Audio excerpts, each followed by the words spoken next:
The lesson. Oh, yeah. I mean, let's start from the very beginning. So you were born here in Melbourne? I was born in Sydney. In 1973, long time ago. And yeah, grew up there, went to school there, early foundations of learning about life. And yeah, grew up in sort of the inner west, I guess you'd call it, around West Ryde, Ermington, Meadowbank, in that area. Stayed there till the end of year 7. So Form 1 up there, and then migrated down to Victoria, straight to Geelong, and then finished my schooling years there, started work there, and then eventually got the fuck out and moved to Melbourne. Had a family, moved back, so yeah. And so at what age did you start getting into hip hop, I guess as a fan, as a listener? As a fan, as a listener, I'd say early to mid 80s, so probably around about 84, 85. I was part of that. I wasn't one of the older guys, but I was there for that first generation that hit our shores, but I was a younger kid, so I remember being in grade 5 or grade 6, and I vividly remember when it just hit, you know what I mean? And I can't pinpoint what the songs were that we were listening to at the time, apart from the obvious, whether it was Rocket, whether it was Buffalo Girls, whether it was, The Message, shit like that. We got them a little bit later, obviously, but it really cemented and really hit home when Beat Street hit for me. And that was kind of, I think, maybe 80, I think Beat Street came out in 84, but I think we sort of got it by the end of 84, 85. So I remember sort of being in grade 6 when that really hit. And yeah, took on everything. I did break dance lessons. I did, I started practicing graph and really started to vibe on the culture itself, you know what I mean? In that very infant stage as it sort of hit Sydney, so. And then so is painting, that came before the rap stuff? It all hit at the same time for me. So I was kind of, I think we sort of heard the music and at the same time the graph shit hit. So they kind of just went hand in hand, oddly, before even really learning it kind of came as a culture, same as the dancing. So I guess, yeah, they all just hit at the same time for me.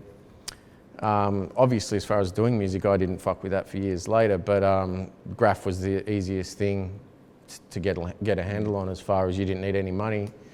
And the same as breakdancing to a degree, but I wasn't really, it would be sort of a lie for me to say that I was any kind of dancer, that's for sure, and still not. But, it was all just a part of the package and we embraced it all, I guess.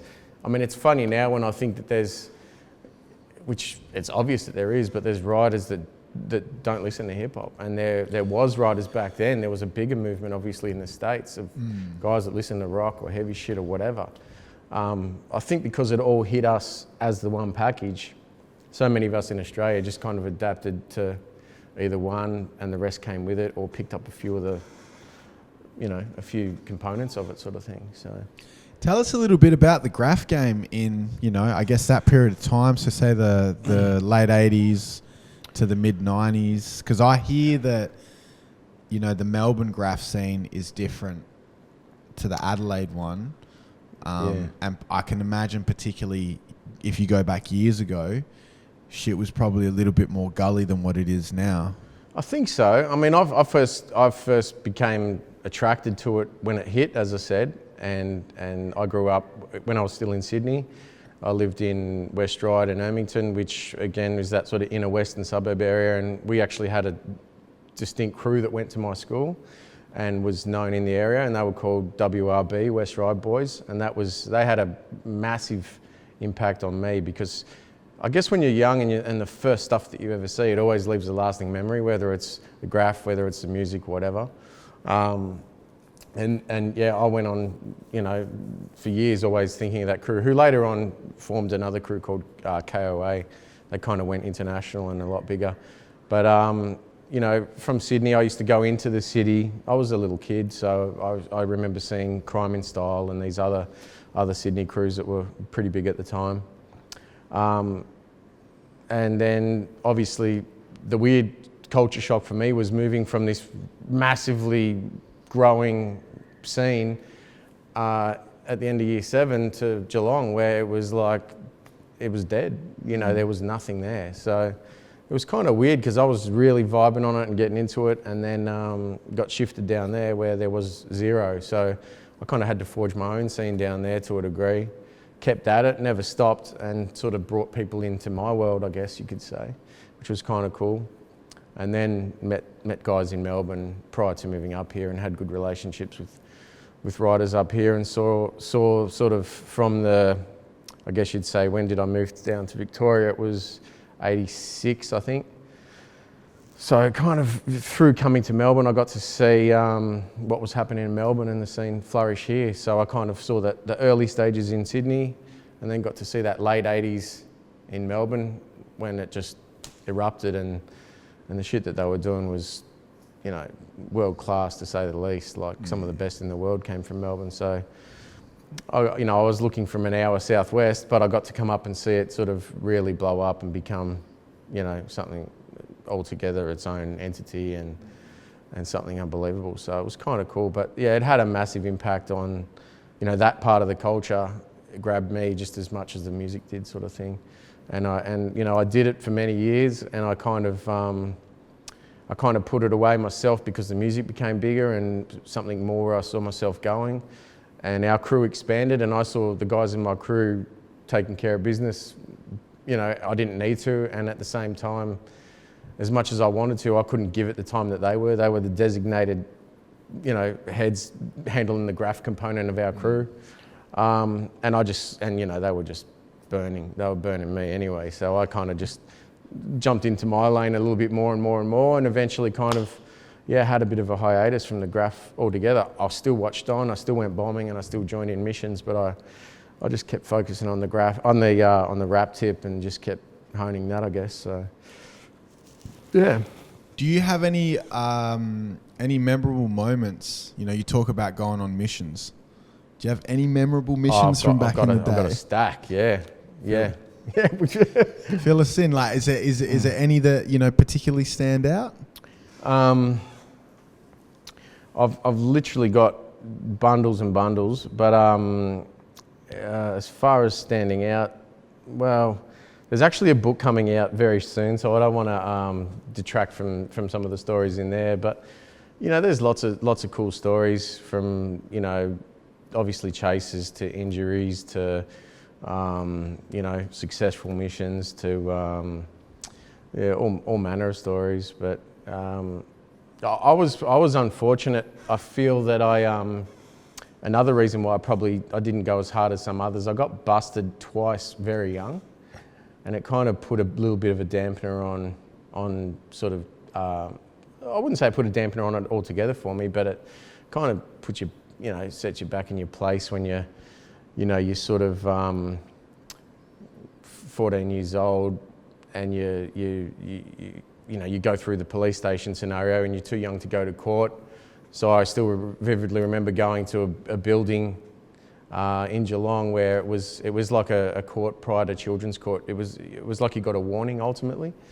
And I still remember sitting down with this head inspector, big fat fucking cop, you know what I mean, and wearing heaps of stripes and shit, and I just remember him kind of talking down to me and breaking it down as if I was some kind of crazy ass criminal. And it was like, man, I did a piece, you know what I mean, and him basically saying, you know, once more, and you're in jail irrespective of being underage, and you know what happens to guys in jail, especially young boys like yourself, you know. So that's kind of a little boot up the arse. I wasn't probably arrogant enough or stupid enough to not take that a little bit like, oh fuck yeah, I better pull my head in. But I mean, it didn't prevent me from getting into enough trouble along the way after that as well. But for a period there, it sort of yeah, just made you a little more cautious on some levels. So what was the scenario of when you got pinched at that young age? Like, were you in yards or? No, it was a school. It was a tennis wall, side of a tennis court, basically. And we got away with the mission, but just did some dumb shit and left some evidence at the scene.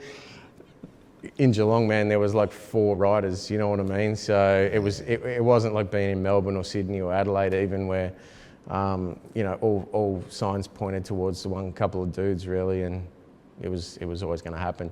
Once I got pinched, I kind of eradicated all other evidence of anything else that could incriminate me, but I kind of just copped that one on the chin once it came around, and thankfully at the same time there was no task forces back then in 1987 or whatever in Geelong in particular. There was in the bigger cities, but so they weren't smart enough to start putting that with that and that with that and crews and tag names and shit like that like they do now. So it was kind of a rap on the knuckles and a bit of a scare about what happens if you end up in the boob, you know what I mean? So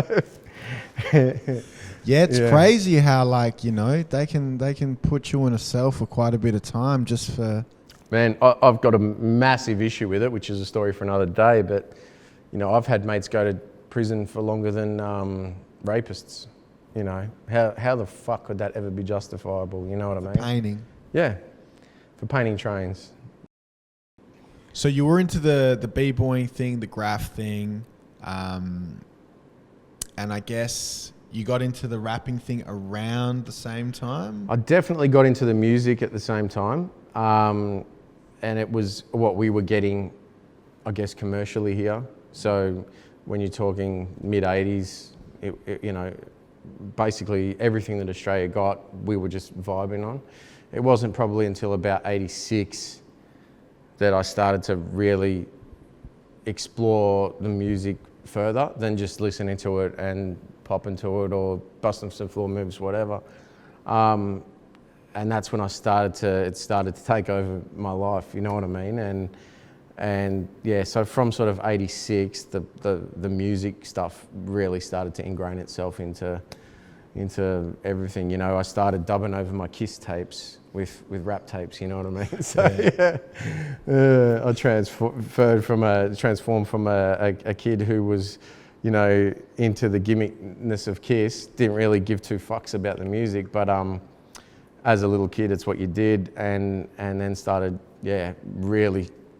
I think I was into them because my cousin was ultimately, but once I found something that grabbed me, it started to take over, and that was the case. So all my Kiss tapes got overdubbed with whatever was happening rap related at the time. So back in the day when you would dub over tapes, man. Yeah, I still got a healthy tape collection, that's for sure.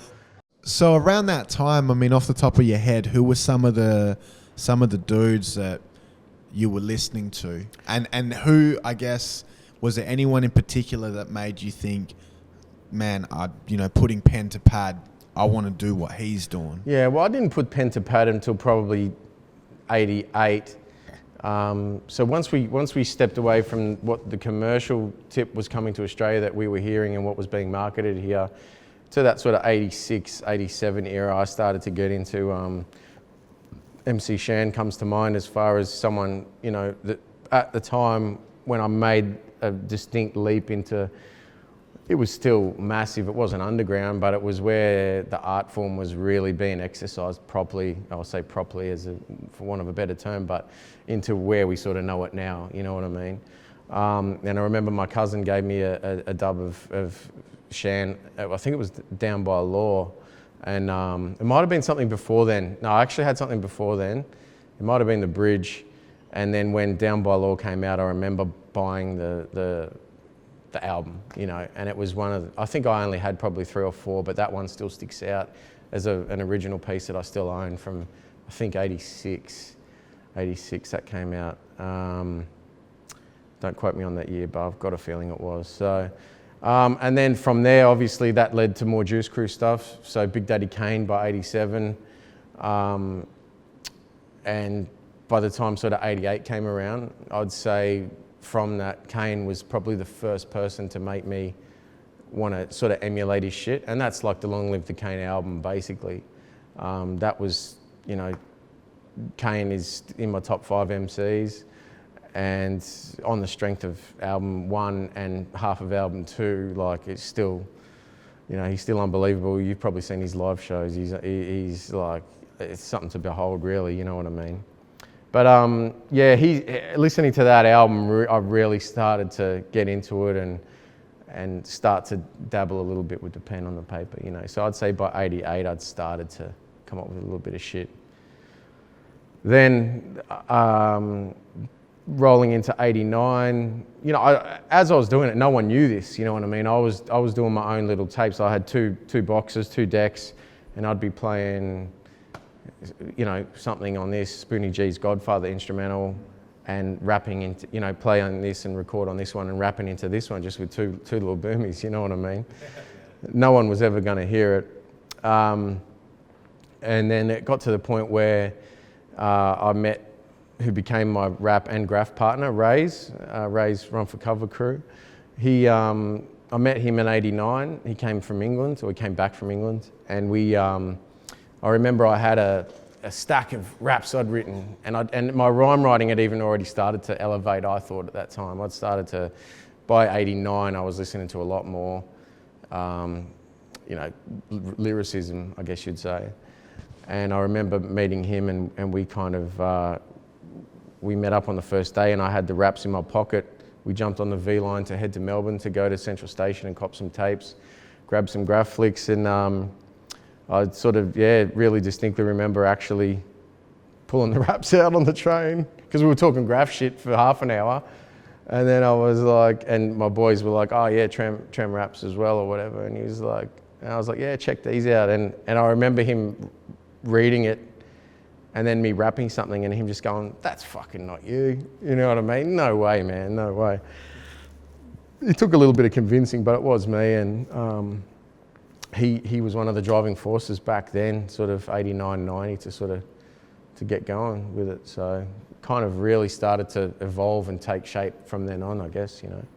Now your first, was it your first EP? 98?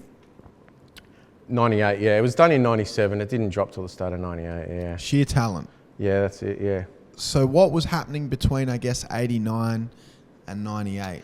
Yeah, well, I guess the interesting thing about it is that in Australia in particular, there wasn't a lot happening as far as music being released. The scene was still building as far as the music stuff. The graph shit had gained legs and gone worldwide.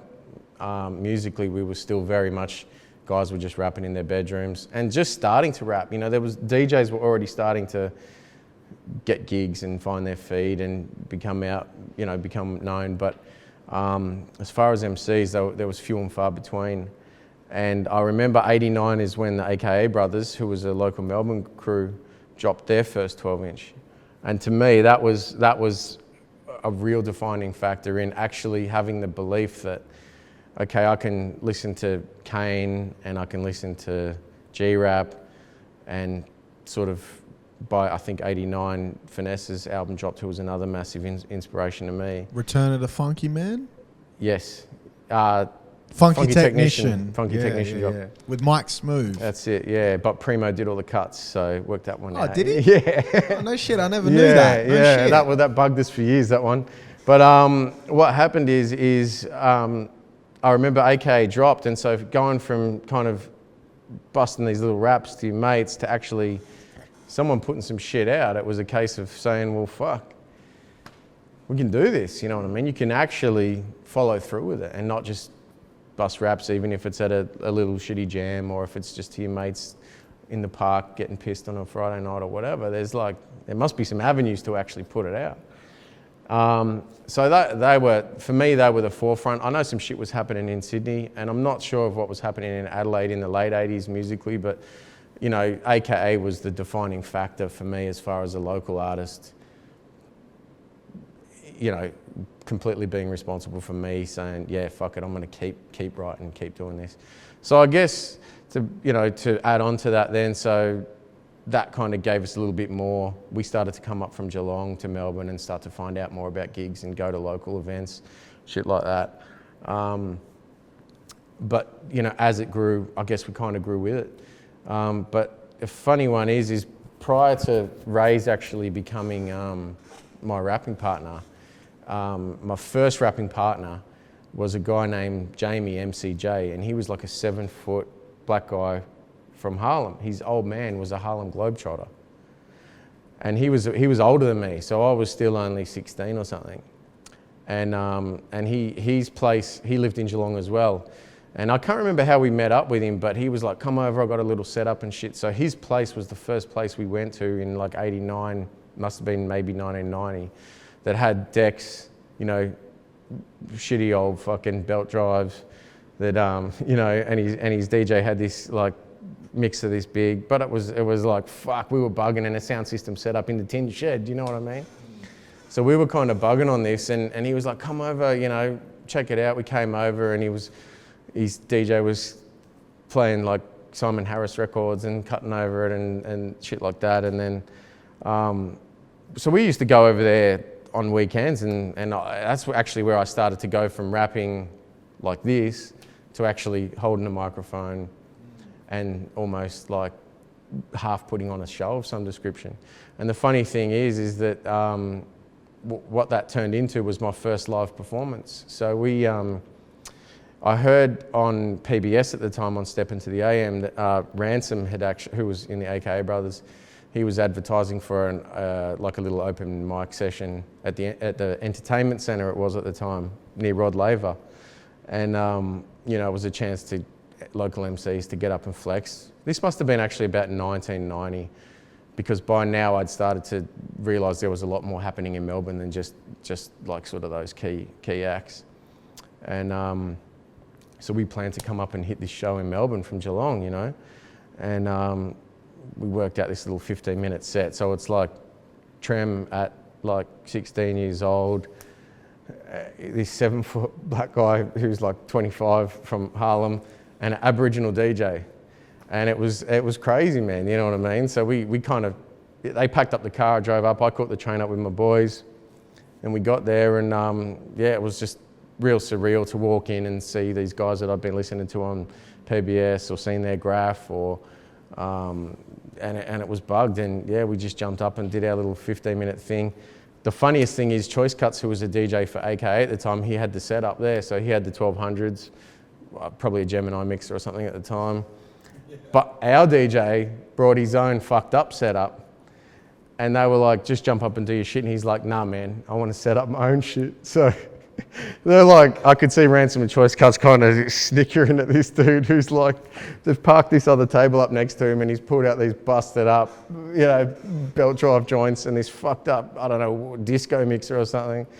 And that's what he used for the set. And it was crazy, you know. It's actually funny because I was just talking to someone about it the other day. It jogged my memory that it even happened. But yeah, crazy times, you know what I mean, to think that we sort of, you know, formulated that, came from Geelong, and I think we bugged everyone out, you know what I mean, that these weirdos from Geelong were up here doing some shit. So, yeah. So that's your first, I guess, on stage, yeah, proper performance. That's yeah. Early 90s. Yeah, I think that was about 1990. Yeah. Yeah. And then, so once I guess you did that, where was your sort of head at with the whole rapping thing after that first live performance? Yeah, so after the first live performance, Jamie and I kind of parted ways. He was kind of on another tip to me, and Ray started to come into the fold as far as rapping, and we just carried our graph crew, Run for Cover, RFK, into our as our rap name. We started to get a few little spots here and there, and it just steadily built up until sort of probably, for the next couple of years anyway. We got a couple little Guernseys. I remember there was clubs like the Big Bamboo and some other joints open in the early 90s in Melbourne. And they were offering open mic nights and chances for guys to rock sets and shit. So that was all cool. And after spending more time in Melbourne, we just started to build relationships with more guys up here, which kind of led to me meeting the likes of Prowler, Strut, probably first and foremost before those guys, DJ Frenzy, and a whole bunch of others that were kind of coming up in the movement as part of our generation, I'd say, you know. And like I said, although I feel like I was there for the start, I was always the younger kid, so I kind of wasn't as involved. I was kind of a step removed, but you know, those things were the inspiration for me to sort of step up and keep it going and keep it moving. So we just kind of kept building through that early 90s period until probably about 95. Pardon me, when things really started to get a move on as far as more radio shows, opportunities for guys to play their demos. The radio was opening the mics, and you just sort of started seeing the influx come in and in and in from sort of through that mid-90s period, I guess. You mentioned meeting Prowler. Now, Prowler's someone that we're, big fans of. Yeah, word. I guess tell us what his influence was on you and what you feel his influence has been on, rap and hip hop in general in Australia. Yeah, well, to me, I'd say Prowler's been. I've got two massive influences as far as locally, and one would be Ransom from AKA, and the other would be Prowler from RDC. Enough said. And I think there's other guys that kind of, I wouldn't say there's as big an influence, but they had probably a bigger impact on helping me. But those two guys just kind of, just their stance in the scene and what they were doing. And because I attempted, I guess you'd say, at least three components of the hip hop culture, those guys did that as well, and they did it like world class in my opinion. So I guess those two guys I hold in the highest regard as far as they're when the word king gets thrown around all the time, but those two are genuine all-out kings for sure, Prowler and Ransom. But yeah, Prowse was kind of, I met Prowse earlier through gigs when Raze and I we had Frenzy who was from Melbourne as our DJ. I met Prowler at a few gigs and we built, and that was all cool. But it probably wasn't until Raze had taken off overseas and Frenzy was doing some shit with other guys. In fact, he moved north and I started to build a bigger relationship with Prowse in music and also as a friend, you know what I mean? And yeah, he did so much for I think definitely the underground scene through that. I think when AKA kind of stopped and Ransom sort of stopped and became a DJ and did what he did, I feel like Prowse kind of took over that role with a lot of us, you know what I mean? As someone that you could really look up to and really respect, but also did everything correctly, you know what I mean? As far as an underground artist is, you know what I mean? And yeah, look, I'm stoked to call that dude a mate to this day, because he saw me come up, you know what I mean? He wasn't there that very first day when I was rapping with Jamie, but most other gigs from then on, he was always there. So yeah, it's kind of cool. And do you think we're going to see anything out of Prowler in the future? Well, I don't know. I don't know. Yeah. Production-wise, I'd say yes, definitely. As far as rapping-wise, who knows, man? Who knows? I know he's got goodness tucked away there that's already recorded. So whether or not he ever sort of unleashes it to the public, I hit him up a couple of years ago, and because I know there was a couple of tracks, because I'm always hitting him up for beats. He plays me some shit, and I'm like, "What the fuck's that?" And then he's like, "Oh, that's a little something that I've done something on or I'm gonna do," and I'm like, "What the fuck, man?" You know what I mean? Like he just kind of keeps pretty covert about everything, particularly that. You know what I mean? So. Whether or not, I don't know, man. Like, he's a hard man to get a hold of, let alone investing a solid amount of time to put something out. We all hope he does, but I still bump the Recognition tape regularly, and that's my favourite Prowler album. And I'll play that today, and it brings back so many memories of a period where we were good mates and we were hanging out, and lyrically, he was fucking smashing it back then, and beat-wise. Well, he was working with Jace when Jace was, him and Jace were really working well together. And I was blessed to be there for a lot of those recording sessions, and yeah, that tape to me is Prowler, so yeah. That's the one, that's only on cassette? Yeah, there's 1 or 2 copies of vinyl floating around. They got a test press back from New Zealand when New Zealand had the closest plant to us.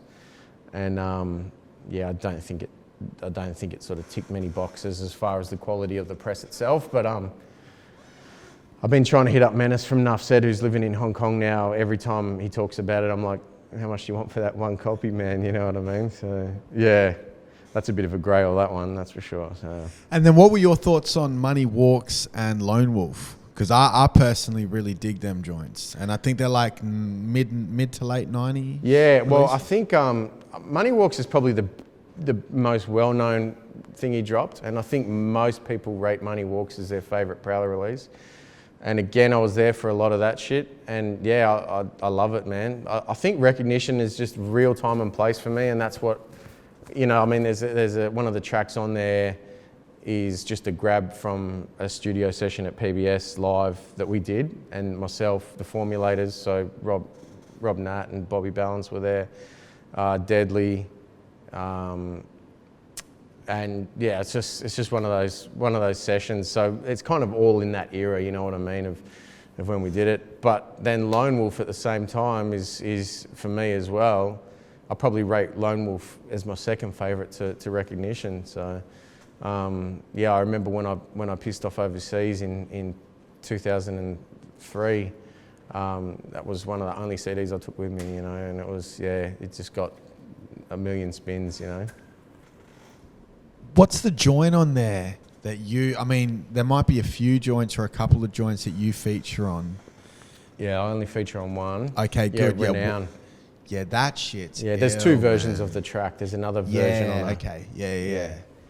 Yeah, that was cool, man. I remember when I was at his crib, he played me that beat, and I was just like, come on, man, that's going on the Trem album, you know? And he was like, nah, it's going on the Prowler album, but Trem's on it, you know? And I was like, all right, let's do that then. So, but I remember that because I remember the day that we had to record, I was ill. I had some fucked up virusy cold shit, next level, and we'd booked it in, and he was going away at the time.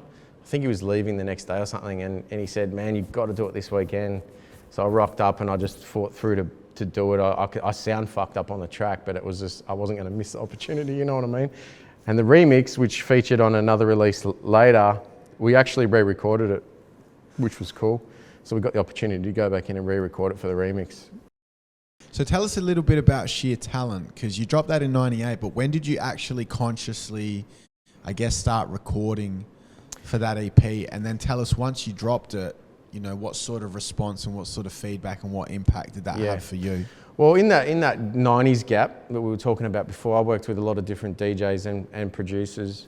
And I went sort of from Frenzy to DJ Item, who's a Johnny Crates. I don't know if you're familiar with him. Massive record collector, big record dealer to a lot of overseas producers and that come here. He was my DJ for about a year or two. And we started working on a tape together. And so I actually started formulating some shit then. So as it went through from sort of 93, 94, 95, 96, I started Uncut Recordings in 97 with Robbie. So I basically had a fair few tracks already written. So we started the label to put out my album ultimately, so which was going to be called Without Further Ado. So we started the label to drop the album that year. I was recording at Prowlers at the time, so I recorded the whole Sheer Talent at the time, and just due to the means of funding, recording times, etc., it kind of didn't come out till 98 ultimately.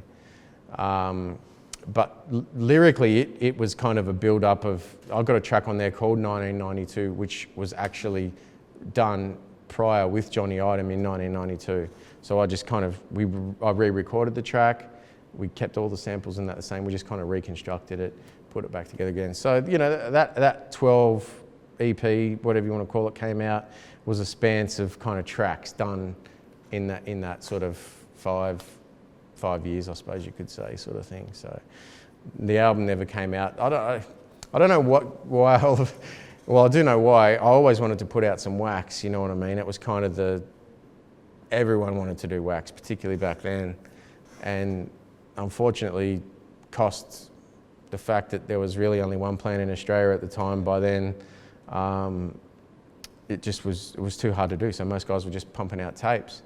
And I had a tape basically ready to go, a full length, and I was like, no, fuck it, let me pull it back, let's do a 12-inch, we'll take the best tracks off the album and do that, hence Sheer Talent. And rightfully or wrongfully, I don't know if that was the right decision now. I kind of wish I had just put the whole album out as a tape instead of the 112, because, you know, I mean, but I just wanted to drop the wax ultimately.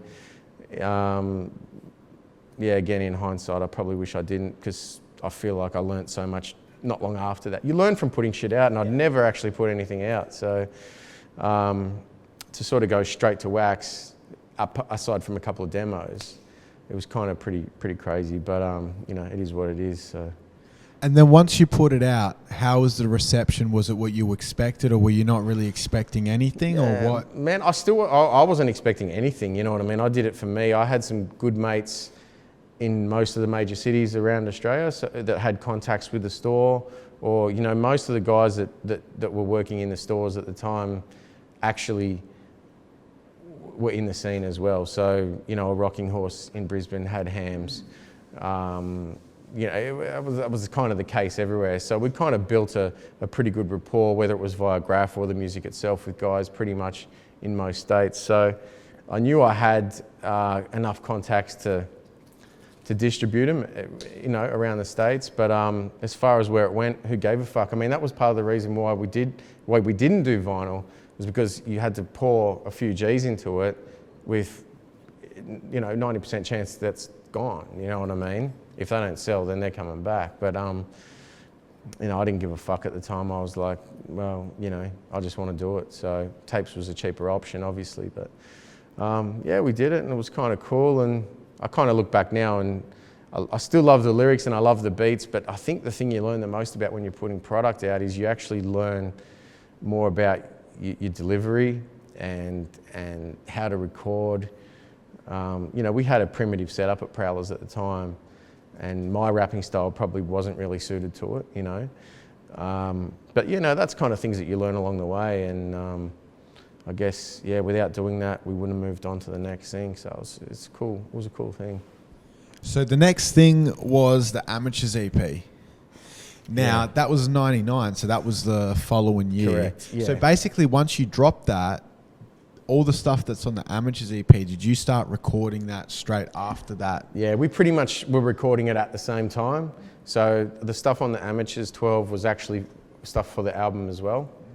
So it just because I ended up, instead of just putting out a traditional 12 with a track or 2 tracks and a couple of intros, Sheer Talent had, I think, 4 tracks and a couple of intros and an outro and shit. So I'd kind of already taken a chunk of the album away on the first 12. So when we came to the second one, it was sort of a case of, okay, where can we mix it up? So we did a remix and we threw an a cappella on there. And again, I took out like 4/5 of the album on 2 12-inches. So in the end, it was just partly the reason why the album never came out, because it was like, by then I was kind of over it, and I'd already put out a fair chunk of the album. And at the same time, Amateurs, as far as a wax release and a business release, it was just a headache and a half. So yeah, we had a lot of dramas with the pressing plan. And then, you know, when you're self-funded and you're doing for self right across the board, as far as your distribution and everything, as soon as you have some hurdles, it kind of, it's a bit of a kick up the arse. But, you know, I was still hungry enough to keep pushing through, so that was cool. And the big thing I remember about that EP is you had a joint on there called I Can See Clearly Now. Yeah. I guess with that particular joint, is that based on a I guess a real experience or a real relationship that you once had? Same as you, man. Yeah. Yeah, it was actually quite old by the time it came out. But yeah, it was definitely based on that, you know, same scenario, first love. Yeah, and there probably wasn't too many dudes doing shit like that back then. I think that's kind of become a little bit of a something that guys will put out. You know, it was more.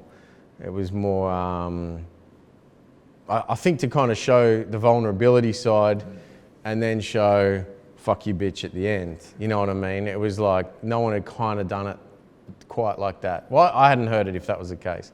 And I think now more dudes are doing that sort of shit. But yeah, it was most definitely loosely, partly based on real events, which is kind of funny. And man, you said that so many people have actually come up and said the same shit. Like, That's my joint off the old Trem stuff. It's fucking, I can relate to it. I had the same scenario. And funnily enough, I didn't do it for that to be the case, but it's kind of cool that it worked out like that. You know, there's so many heads have come up since and just gone, yeah, that's, yeah, man, I fucking went through the same shit, you know? Like, is that real? Is that real? So, yeah, man, yeah. So, yeah, it's kind of cool.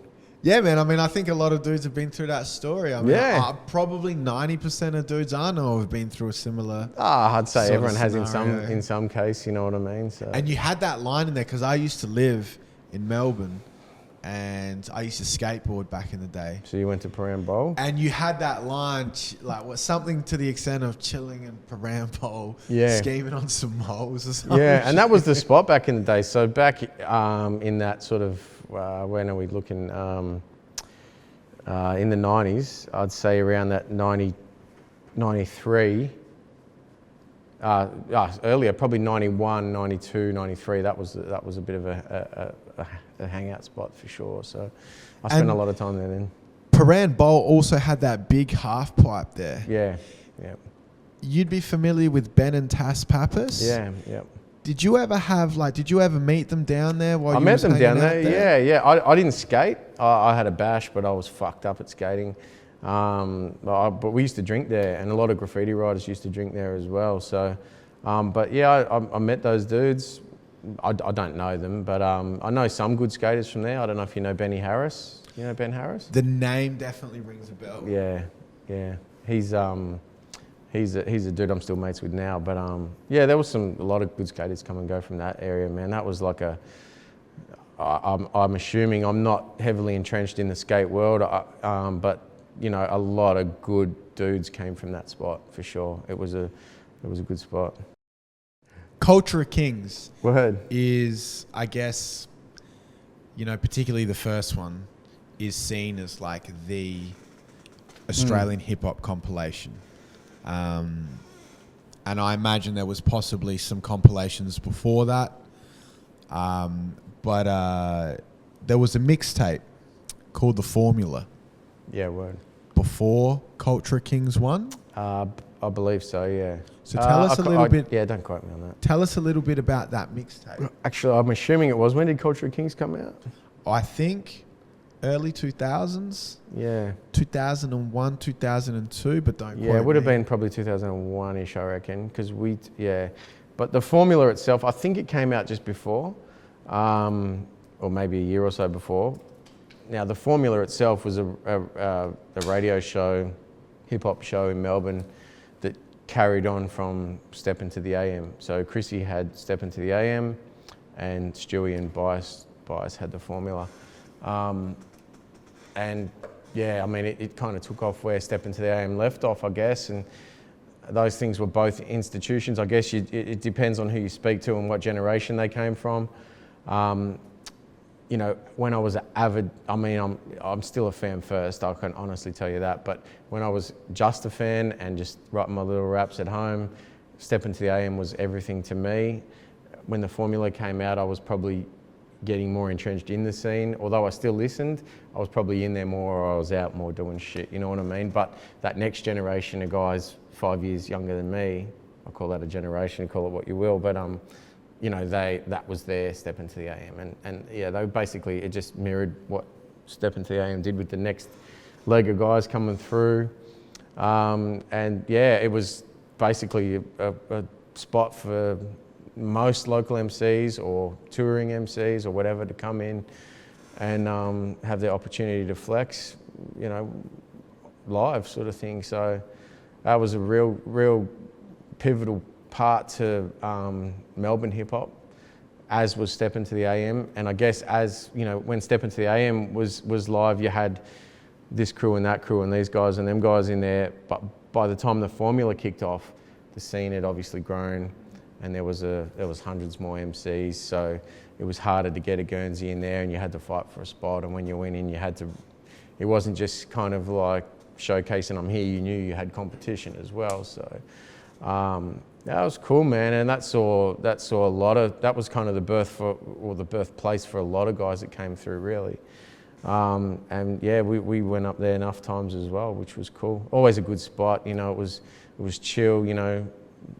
Stewie super chill. Bias was well entrenched in the scene by then, and you could just go up there and have a few beers and jump on the mic and cypher and freestyle and do whatever the fuck you wanted. It was cool. It was also the scene of some cool battles as well.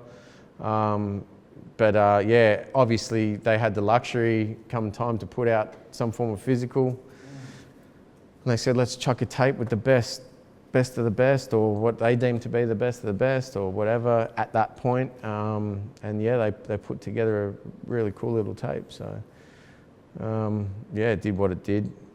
And I think it's really hard to get now. Dudes are probably paying big dollars for it on the bay and shit like that. But yeah, that was cool, man. Really cool. Yeah, it's crazy how much Australian hip hop stuff is going for on the internet now. Hey. Oh, it's ridiculous, man. Yeah, it's out of control. What's one of your EPs going for, like that you've seen? I don't know. I've seen them go for like $700-800 in the past. I think it's chilled out a little bit now. So that, to me, that's crazy, man. Like, you know, I've got shit on my want list from the States that like goes for a G, and it's just like, unless I stumble across it for an affordable price, it's just ridiculous. You know what I mean? I don't know how dudes, you know, I mean, you've got to love a fucking record a lot to pay $1,000 for it. Like, I don't know. That shit's crazy to me. But you know, good luck to people if that's what they do, then that's what they do. You know, so I'm not going to sort of tell them not to. They might deem my expenses a waste of money. You know, but yeah, it is crazy though. It's crazy what that shit goes for now, and the local stuff. Where I mean, the funny thing is that you date back to sheer talent and amateurs, where it was a case of, you know, we sold them super cheap to stores, $5, $10. The store sold them for 15 or whatever they were. Then now one of those has gone for $800. You know what I mean? Like, I did my balls on it financially when I put it out. Some motherfuckers made $760 on it just by selling it on eBay. I didn't make that over the course of either one of those projects. You know what I mean? So that's kind of crazy. But the other weird thing is I remember when the vinyl shit went dead. So I remember when we did Murderous Metaphors and we just got lumped with a stack, you know, and I was giving them away. I just gave that shit away. And now I see a Murderous Metaphors will go for $100, and I gave away 200. You know what I mean? Like, so it's kind of crazy how that shit goes up and down, and I'm sure it'll happen again. You know.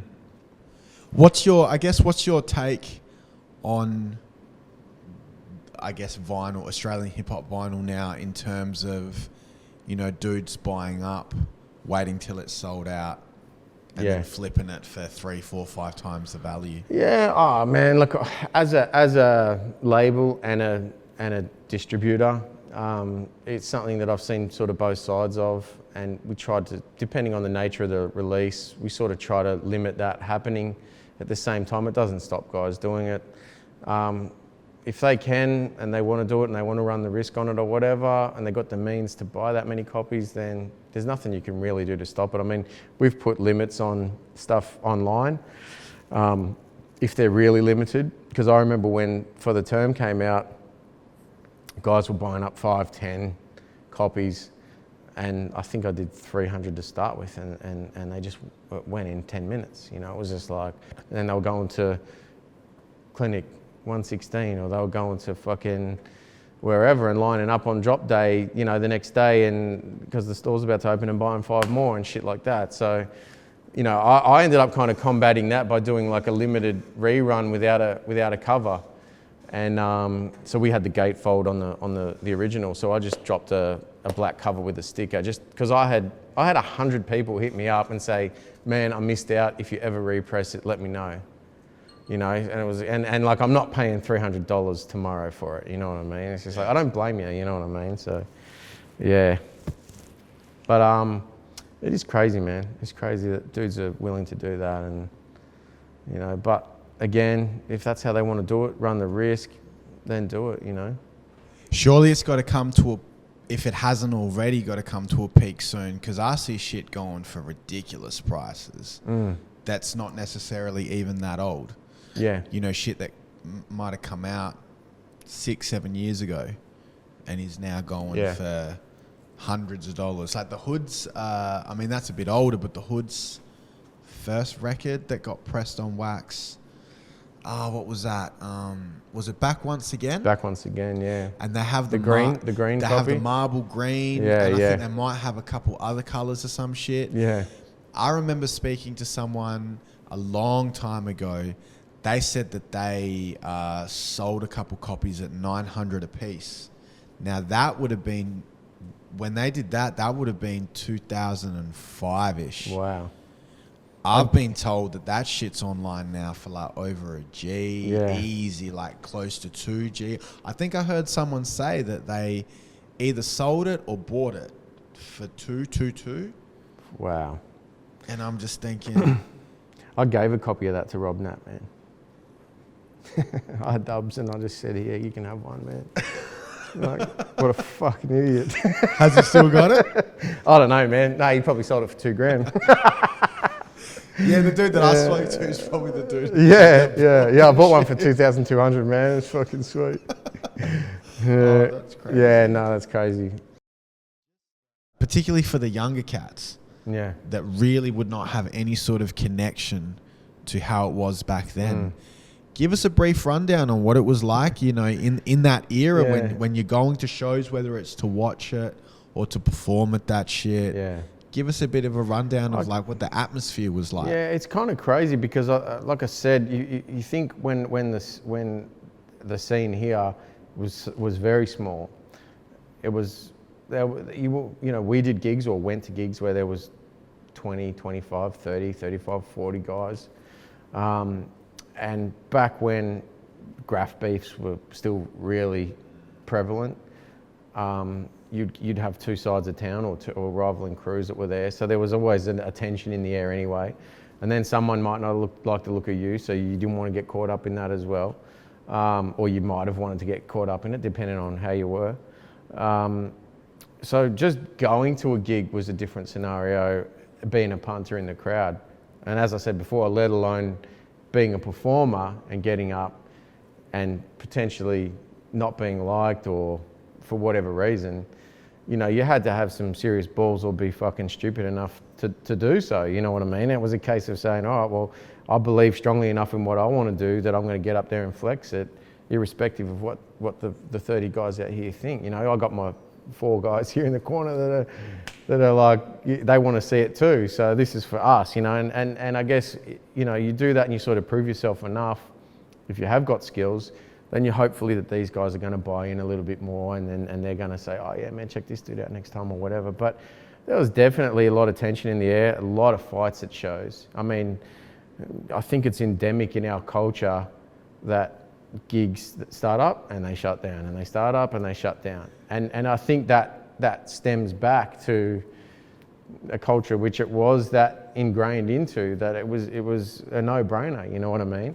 And we went from seeing shows start up, and that night it's never gonna. Yeah, we're gonna start up this weekly show, and by the end of that night, it's never coming back. You know what I mean? You know, you could be lucky enough to come along and check that shit out, and leave with your shoes and without getting staunched out, or you might have got caught up in some shit. You know, it's just kind of luck of the draw, or who you're rolling with, or who you know, and. So, you know, I give massive respect to all the artists that paved the way and that had the nuts, first and foremost, and the skill, obviously, to get up and rock a show at all these venues, Australia-wide as well. It's not just Melbourne. Shit was happening in Sydney, Adelaide, Brizzy, you know.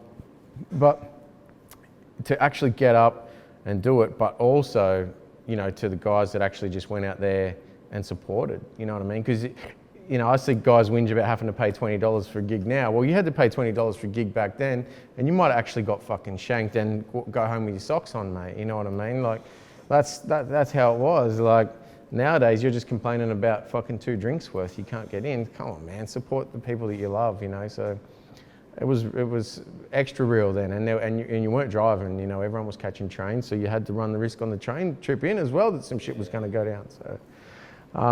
you know, that's why I respect everyone that was there coming up in that time, being a part of the culture, whether it was as an artist, whether it was as a performer, or whether it was just someone who was supporting the scene, you know. Do you have any memorable like gigs where shit just hit the fan? Yeah, I've got a lot, but as a question without notice, one came to my mind before when we were talking about it, and I remember there was a gig in Melbourne in Collingwood, and I can't remember.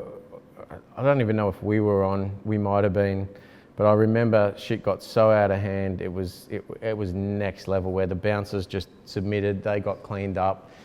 Bystanders were getting smashed with stools. As fucked up as it is, like even the ambulance guys were getting caught up and bottled and dragged out and fucking, like next level shit, you know what I mean? And that does kind of bring home. I just can't remember if we were performing at it or not, but I was there for it and I saw it unfold. I couldn't believe it was next level. But unfortunately, a lot of Lyrical Commission shows came with some violence as well. We had a lot of fans that were, riders that potentially had beefs, or thugs or crims that were robbing dudes, or didn't take kindly to someone that didn't look at them right. You know what I mean? Like whatever the reason was. So we saw a lot of our shows get shut down. Actually, I have got another one. I remember we did Sydney. It was the one and only Lyrical Commission show in Sydney, and there was a lot of, speaking of the tension in the air, we had some tension in Sydney due to some sort of, off the cuff kind of tongue-in-cheek remarks, and we had to have all these meetings in place before we even went there to settle with the crews to make sure that everyone was fine for LC to come. And when we did the show at the Gaelic Club, we were fine, but shit jumped off at the end of our set. We finished up and the DJ jumped on and some fucking major shit went down, and I think the proprietor got bottled, and there was just a shitstorm of fucking SWAT police coming in with shields up and shit, spraying tear gas. We ducked off out the back. They actually cordoned off the entire street, and Central Station in Sydney, as in Central Train Station, is across the street. And I vividly remember they had cordoned off the entire street, or the bottom half of it, and they blocked off the entry into the train station, all due to the shit that went down at our gig, sort of thing. So, I mean, some poor people got caught up in that probably didn't need to, but again, respect to them for coming out and chancing their luck. There's more, man. I remember Adelaide one time, actually, we came to do a show. Jimmy Rose? Not Jimmy Rose, some pool Sharkies. We came to Adelaide, we did 2 shows in the weekend. We did the Uni or something. Or Adelaide Uni Bar? Yeah. And what year was this? What was it? It must have been I can't even remember, excuse my memory, man. I can't remember what we came over for, if it was LC or... actually, it was an LC show, but I can't quite remember who was there. But anyway, we did Adelaide Uni Bar. It would have been early 2000s anyway. And we did that on the Friday night, I think. That was cool. It was a small crowd, but it was hype. And we were set to do Sharkies the night after. And anyway, we went to Sharkies in the early evening and did our sound check, booted back to the hotel at Glenelg to get a bite to eat. And I remember when we went in for the sound check, I was sort of like, oh yeah, it's a pretty chill spot, Bit of a vibe in the air, but it was cool. I was cool with it. And I was like, how do they sort of flip this into a show, because it was a pool joint. And they were like, yeah, you would do this. And anyway, I can't even remember if we did a proper sound check, but it was all cool. We were coming back. So we went back to the hotel, and we were literally jumped in the elevator to come back to the gig, and the promoter got a fucking phone call to say, oh man, shit's fucking just jumped off big time. And we were sort of like, oh yeah, what's the deal? And he's like, oh man, apparently like fucking one of the bouncers has fucking been KO'd and he's had his gat taken off him. And fucking dudes have letting off shots in the fucking pool hall. And we were just like, we were bugging on it, man. Like we were kind of laughing, but at the same time a bit worried, but sort of like, fuck, this is next level shit. You know what I mean? Like going by the stories that I already told you, this was kind of like another level. It's like, so what, like, and then it was kind of like, well, what are they like grabbing the guns to shoot us, or are they just like wilding, or are they fucking upset at the venue, or you know what I mean? And anyway, as it turned out, you know, so we kind of started to go there, and then in the end, dudes were like, nah, it's shut down, the gig's done, go back to the hotel. So found out a little bit more later on who was involved and shit like that, and where it kind of went to, and what the reasoning behind it was. You know, whether it was sold out or they weren't allowed in or something, and just kind of got a bit fucking, probably, I won't say next level, I'll say about 3 levels, but yeah. I don't know what your take on that night is, but yeah, that sounded pretty rugged to me. The funny thing is we actually, because we were like, fuck, do we like, how do we take that? Do we kind of build on that as like, you know, because there was media reports, I think, that night. So we were kind of like, do we get on the front foot and sort of push this as a notorious rap crew, LC's hit Adelaide, and this has happened, and how would that affect from a publicity perspective, and all that sort of, you know, all that sort of shit. But yeah, it was kind of, I can't remember if it's actually true, but I think I was told that there was some kind of write-up where that was the case the next day or a couple of days later, when it was, you know, as it was broadcast in the media, whether it was the TV or the newspaper or some shit, I can't remember, but yeah, anyway, that was pretty full on. But I didn't physically see that go down, but yeah, we were there in Adelaide for it, and unfortunately the show didn't happen. So we've done shows where we've done shows where we've actually had guys on stage with us, you know, ready to jump in and solve a situation. And I'm not talking about security, I'm talking about our own people, due to threats and whatever. And at the same time, we've even dealt with shit ourselves, you know. I remember, just going back a bit to the Culture of Kings shit, I remember the Culture of Kings gig in Melbourne. I remember it was Sir Rec, Unique was performing, was it Celsius, I think, at the time. And I remember some dude was heckling him at the show, sort of down the front row, and I think he might have chucked something. And I can't remember if Strut was in the crowd at the time or backstage at the time. I got a feeling he was backstage. But I remember he must have come out and he's like picked out this dude, and he's just bailed off the stage into the crowd and just started like giving it to this dude who disrespected one of the culture's true kings in Sir Rec, Unique, you know what I mean? And rightfully so, mate, you know what I mean? Like, yeah, that was some sucker shit, and he deserved to catch a beat down. So, you know, we've handled it, you know, we've dealt some justice ourselves from time to time, but, you know, yeah, it's a different time now. I mean, that shit may still go on, I don't know, but I think it definitely seems like a little bit more, there's more of a cool party vibe in the crowd now than there used to be, that's for sure. Let's talk Lyrical Commission. Because, so you dropped your first EP in 98, second EP in 99. 99, 2000, yeah. And then Lyrical Commission stage you set was 2002? Yep. So yeah, tell us... very end, December 2002. Yeah. Yeah. So now, I guess tell us how you met all the members of Lyrical Commission, and then how you guys decided to put it together as a unit and then put out that release. Well, I first met, I knew Strut for a long time. So I met Strut in the very early 90s, when he was just a kid, really. Well, I was a kid. He was a couple of years younger than me. But I met Strut through DJ Frenzy, who was my DJ at the time.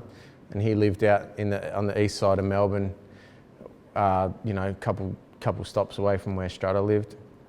And I remember, you know, I was going out to Frenzies. We started making demos and shit like that. And his spot in the eastern suburbs became a little bit of a ground. His old man was in the Little River Band, and he had some, you know, primitive but next level recording facility, you know, shit. He had like a reel-to-reel, he had a sampler. So going from what I knew, you know, firstly with Jamie and A Mirage with their little garage setup to buying my own decks and a mixer and just starting to learn the DJ side of it, but still recording into tape decks to actually then go into understanding the actual process of recording and multi-tracking. Even though it's only 2 tracks or 4 tracks, it opened up a whole new world. It was like, so I don't need the 2 boom boxes anymore, you know what I mean? To keep bouncing, playing what I've recorded onto here, and then the quality just getting less and less and less each time I record. And so Frenzy was a bit of a hub for many of us in the Melbourne scene. And Strut was one of the guys that he had coming through from his neighbourhood or nearby. And yeah, we kind of just hit it off straight away, really. Strut was very, for a dude younger than me, he was very brash, he was very out there. I've said before, you know, he had like dyed blonde hair and shit, and you know, by then I'd probably started to grow my hair out a bit, but he still had like real short hair, wore the cap up high, and just a stack of attitude, which I loved, you know what I mean? I just loved that about him, that he had that attitude. And we kind of just hit it off straight away. I got given a couple of opportunities through AKA and the Straight Up label at a few gigs to jump up. And you know, he came with us and drunk in the park, and then we'd go to the gig and I'd get Strut up with me sort of thing. And he started stealing the show, man. Like, these guys were inviting me on stage to spit a 16 and I'd bring my boy up and he was just like leaving me for dead, you know what I mean? So I loved where Strut, you know, what Strut was doing then. So we knew each other through that. And then I met Bobby Balance and Rob Natural in about, I think it was New Year's 95. No, it was before that, sorry. It was 93, I think. Yeah, we were doing shit in 95. It was about 93. So probably a couple of years after I knew Strut. We kind of met up through Johnny Item, another mutual friend, a DJ, and yeah, he was sort of hanging out with these dudes he met on the north side. They were from out this side of town. And he was like, these dudes are fresh, man, you'll like them. And, you know, I was very sort of like, I was a bit of a hater. So I kind of like, you know, without too much to show in the way of what I'd done, I just still thought my shit was the best, you know what I mean? I didn't have fuck all to show for it apart from a few live spits, but so I was pretty sort of closed-minded to new guys locally as well, apart from the guys that I already knew were kings, like AKA and Mama's Funk and Prowler and dudes like that. But he was like, nah, these dudes are dope, you know? So we met up, and, you know, I just remember Rob Nat straight away. He was like a freestyler all the time. He just wouldn't stop rapping. And Bobby was just supremely skilled, man, you know? And so we all hit it off early 90s. We'd all started to bond. By 93, 94, by 94, we were all pretty tight. So we started rapping together, and, you know, as along with other guys. But as the 90s sort of progressed into forming Unkut with Robbie, so Rob Nat and I started the label and worked on my album. It was a no-brainer to get all those guys in on it, as far as, you know, as guests or as family, really. So LC was already forming, really, you know what I mean? And yeah, we probably sort of made conscious decisions that we were going to become a crew by that late 90s, sort of 2000 stage sort of thing. So everyone was still going to continue doing their own shit, because Rob and Bob had a crew called the Formulators. I'd come from RFK, but I was just Trem, and Strut was a solo MC as well. So we were kind of, I mean, it was cool then to do live shows with a bit more of a crew as well, you know what I mean? So we kind of, we're all doing our solo shit, and they were doing their duo shit, and we kind of came together as a foursome ultimately. And then, so we started to plot and plan our shows that we got, as far as, not on the back of any tracks, but, you know, whatever instrumentals we were rocking on, we were like starting to formulate raps together and putting this verse with that verse. So I just started to form almost as a live type scenario, but we were all mates as well. So we were still smoking and drinking and getting fucked up and partying together. And then once it sort of got to after my second 12 and Strut dropped Authentic, it got a bit more serious, where we started to get some bigger shows. So we were like supporting the Alcoholics and shit like that. So, you know, once those gigs started to come up, it was a case of saying, all right, well, if we're going to take this to the next level, We need to come up with a name.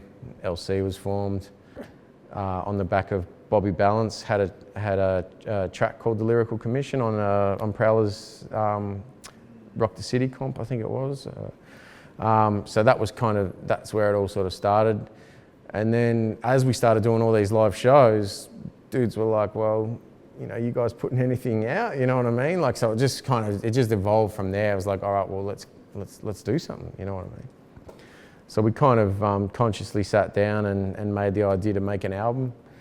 And we sort of set to work in end of 2001, early 2002. We started planning the stages set. So it was kind of a year in the making, I guess you'd say, from its inception to its release. And then at which point in time did J Red come into the picture? Word, good point. So Red was, J Red's from the southeast, and I was recording my original album, or what became the 12s, out at Prowler's, and he lived out there 5 minutes away from J Red's house.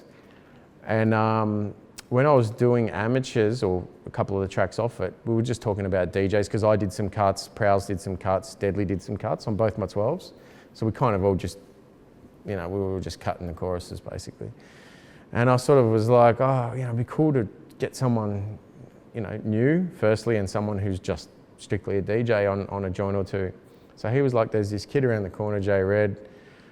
He's dope, man, bring him in. So he came into Prowler's and just fucking blew us away straight off the bat. It was just like, fuck. And this is 98, 99, I suppose. And so I put him on the track Amateurs. He did the cuts on that. And then he automatically started to do the live shows that we were doing. Prior to really becoming LC, he was our DJ. So I can't, because my solo shows, I usually had Prowls as my DJ. And then in that era for the 12s. And then when I dropped Amateurs, I started to take J Red as my DJ basically. And we did our first interstate show to Adelaide. We did an Amateurs tour to Adelaide. And so that was pre-Culture of Kings. I took the whole crew. So J Red and Strut and Rob Nat and Bobby Balance all came. So that was my first trip interstate as a performer. It was cool. It was an eye opener. Great place to go. We weren't taking it too fucking serious, I can tell you that. But I don't think anybody was back in the days, man. No, it was just an opportunity to go. And you mentioned, I know you mentioned Kirk, but PJ put the gig on, you know. So we went over there, you know, someone say, yeah, we've booked you a Tarago, jump in and drive it over. And we ended up crashing at Debris' house, all of us. And that was cool. That was kind of like, that was the first interstate tour, and it was good fun. You know, I think we had Crossbreds on the gig that night, and maybe Terra Firma and After Hours. And that was our sort of first introduction into meeting the guys from West. You know, we had decent relationships with guys in Brizzy in particular, like Lazy Grey and Hams and Lenny and dudes like that. But we hadn't sort of built too much with guys out your side of town. So that was really cool. And I don't know, man, it was good times, you know, like I said, no one really took it that serious. It was a good party. And I must admit though, on the back of that, coming back, you know, I started to, as much as we partied and got fucked up, met some great people, I started to see the seriousness of it. And this is all in that build up to forming Lyrical Commission sort of thing. And that's actually when we recorded the track with Debris and Flack for the Culture of Kings. It was on the Amateurs tour. So what track was that on the Culture of Kings? It's called Lyrical Mongrels. Yeah, okay, but Bob Balance has his own solo joint on Culture Kings one as well? No, he has that on Culture Kings 2. Where the hook is like, or the intro's like, you got a problem with balance? No, yes, yeah. So that's Cultures 2. That's Culture Kings 2, yeah. The Lyrical Mongrels was Cultures 1. Correct, yeah. So we recorded that. We recorded Lyrical Mongrels at Debris' house on the Amateurs Adelaide trip tour, call it what you will, you know. Yeah, and that was in the real early formation of Culture of Kings, where it wasn't even really formed yet. You know, I know Dimes was talking to Baz, and they were kind of just talking about this, you know, as we started to amalgamate with guys interstate and they started to meet people from Melbourne and Sydney and whatever. It was a very early inception. I'm assuming that song was real early in the piece. But I think Debris and Flack had it in their head when we went over there anyway, that they wanted to do a track with us, you know what I mean? Which back then it was a pretty good meeting of the minds sort of thing, you know. Because we rocked up and straight away they were, you know, Debris was playing us the loop, and he's like, before you go, I want to get you in the booth, you know what I mean? So once the tour section was over, we just had a day there and we all just wrote it on the spot, and yeah, it was real cool. So, but yeah, getting back to it. So that was, again, that was a real part of the formation of LC, because we weren't even LC then. It was Trem and his crew, you know what I mean? Like, so that was the first time that you guys were credited as Lyrical Commission on a record? Yes, correct. But yeah. that was technically before it was really Lyrical Commission. Yeah. We might have been calling ourselves Lyrical Commission then. Yeah, I can't remember exactly, but I don't. The gig wasn't billed as Lyrical Commission. I don't think anyway, unless it was Trem and Lyrical Commission. But I got a feeling it might have been Trem plus Formulators and Strut. I think. Don't quote me on that, but yeah. But J Red came as our DJ on that tour, and then he continued to steal the show fucking for the next four years, I suppose, of live shows. So. And then so, I guess why Lyrical Commission? Why did you guys go with that name?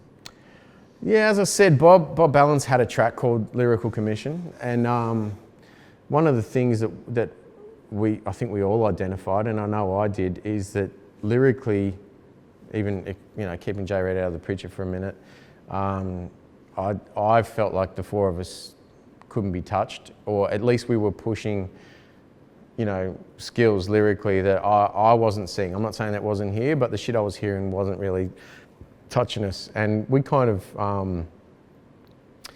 I mean, in Bobby's song, he calls himself the chairman of the Lyrical Commission, you know, and we were toying with ideas of having another track, a Lyrical Commission Part 2, where everyone came in playing their, you know, being their piece in the boardroom, so to speak, I guess, and, you know, of who they were, you know, from the chairman to the director and blah, blah, blah. And I just remember fucking around half writing a verse about being the janitor and coming in and cleaning up motherfuckers and shit. It was pretty funny.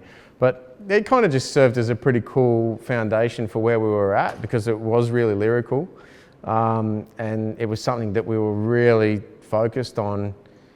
Not like trying it, but it just stood out that we were seemingly more lyrical. You know, some guys were maybe working on their shows better. Some guys had more bounce or projection or showmanship or whatever. But when it came to the lyrics, you know, I didn't think anyone was fucking with what we were doing. So LC for short was dope as well. So that's where it basically came from. And to add on to that, the other thing, particularly when it came time to make the album, it was already happening anyway, I think in our own heads. But even though this scene had started to really form locally, one of the things that subconsciously initially I was thinking, but then consciously became the reality, and even verbally made sure that we were all on the same page, was that we weren't looking at what was happening locally. So almost getting back to what you were saying before, irrespective of the growth of the scene and where guys here were at themselves, our sole focus was to be as good as Big L, or as good as Lord Finesse, or as good as OC, or as good as Nas, or whatever. You know what I mean? Like we were writing and rapping to be in New York, man. You know what I mean? We weren't writing and rapping to be in Melbourne or Adelaide. It was like, I want to be able to go to New York at that time and think, well, if I had the opportunity, I could bust this 16 and these dudes aren't going to laugh me out of the fucking city, you know what I mean? And that was something that we were looking at, that I felt as the scene was growing, many dudes weren't doing. They were still looking in their own backyard a little bit more. And, you know, not to say that that's wrong, because the scene was growing and it was grabbing dudes in, but the whole time our focus was to still be world class, world quality with what we were doing, irrespective of our accent, you know what I mean? And I felt that again, being the Lyrical Commission, we were heading the board up here, you know what I mean, where everyone else was kind of down around here. So that was the science on that. Stage is set, drops end of 2002. Yeah. Like I said, we sort of spent 12 months on the project. Jay Red, so LC obviously being Lyrical Commission was the 4 MCs, and then we brought Red in to basically become the DJ for the crew full time. And there was some, you know, we had to make some other decisions. You know, Rob Nat was one of the MCs in the crew, so up until that stage, all our live shit that was done, Robbie was a part of it. And he just had a kid, and you know, probably by self-admission, Robbie probably wasn't keeping up on that international tip due to where, you know, he was always the freestyler. He had some cool writtens as well, but he probably wasn't focusing on it as much as we all wanted him to. And then he had some other shit personally, obviously, with his kid. And it just got to the point where I was like, well, I actually ended up putting a time. It's the first and only time I've ever put a time frame on a record. And I sort of said, so we started really locking in times to have tracks done by, written and recorded by.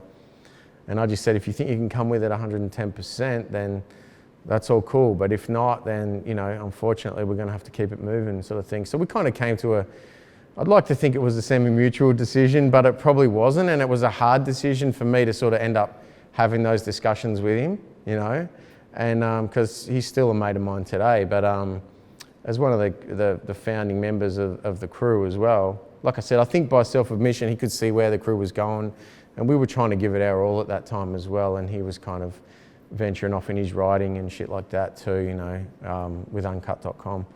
But so yeah, we kind of went hell for leather over that period, from the production to writing what already hadn't been written to sitting down together to conceive tracks. And you know, it's obvious that we stuck to a pretty solid blueprint of a classic album. We had the chick track, we had the, you know, the bragging tracks. We had a couple little topics shown in there. We had the track, the Ode to the DJ.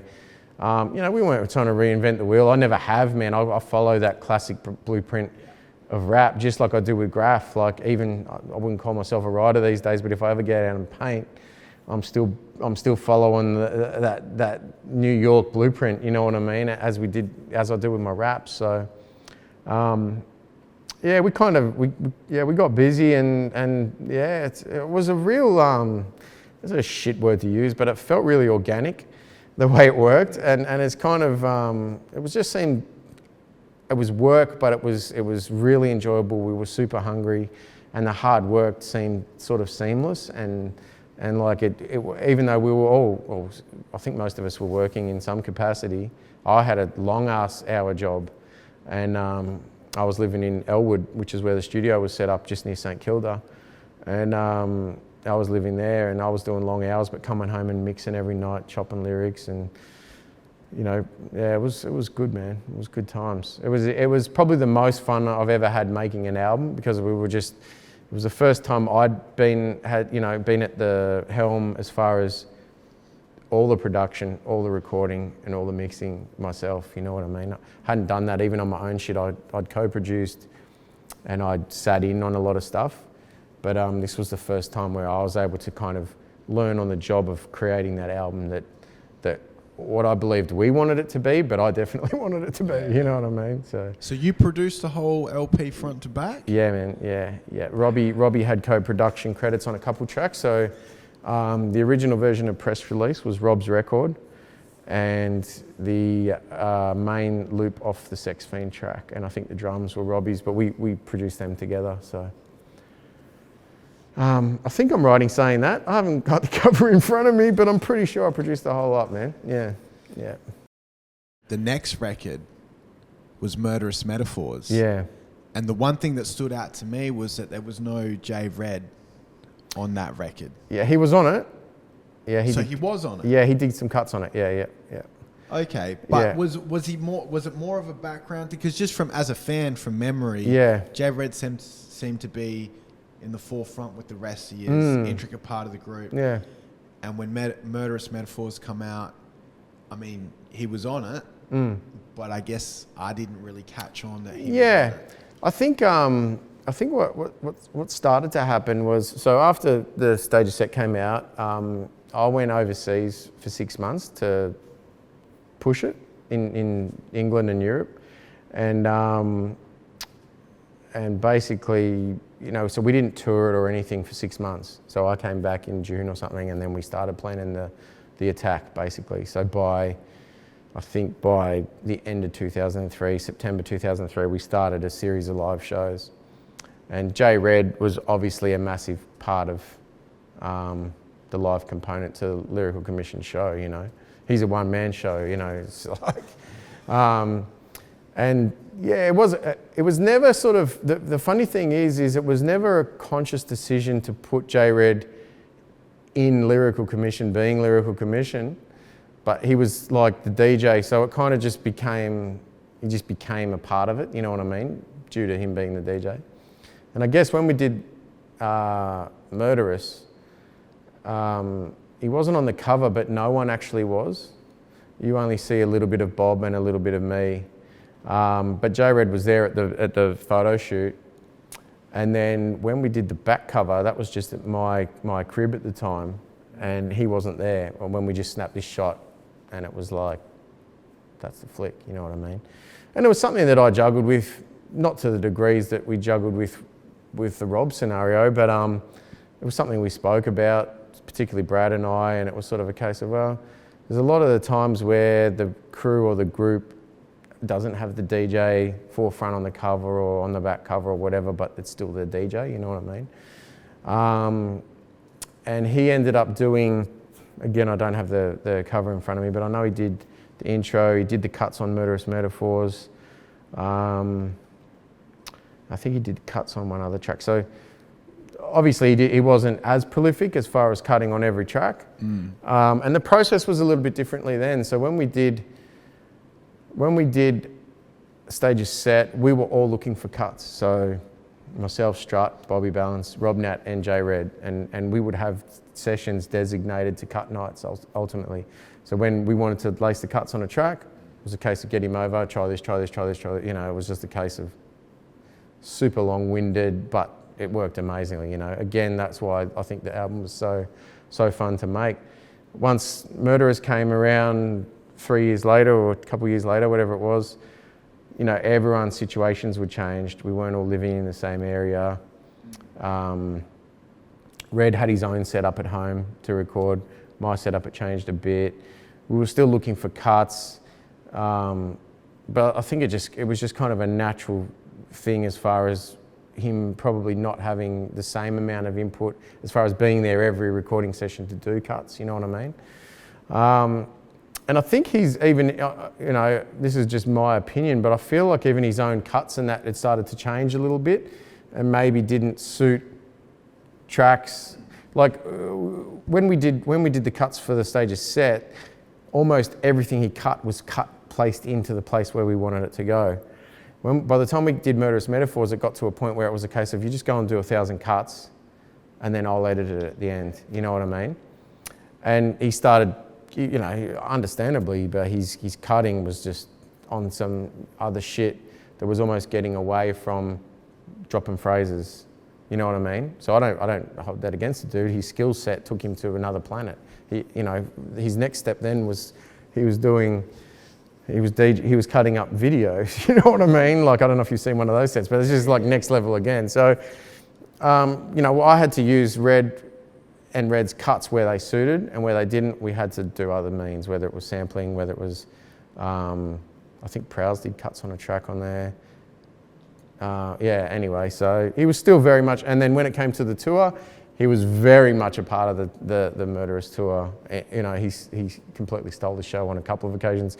We always had a section designated to him, and I remember when we did the Melbourne launch, man, and yeah, it was good because it always gave us a breather. And I remember we went backstage, and I'm like, I kid you not, Strut and I were looking at ourselves at one stage going, this motherfucker's gone for like 10 minutes, you know what I mean? Like, he was just like hyping the crowd. I mean, he's a performer in himself. He's an act.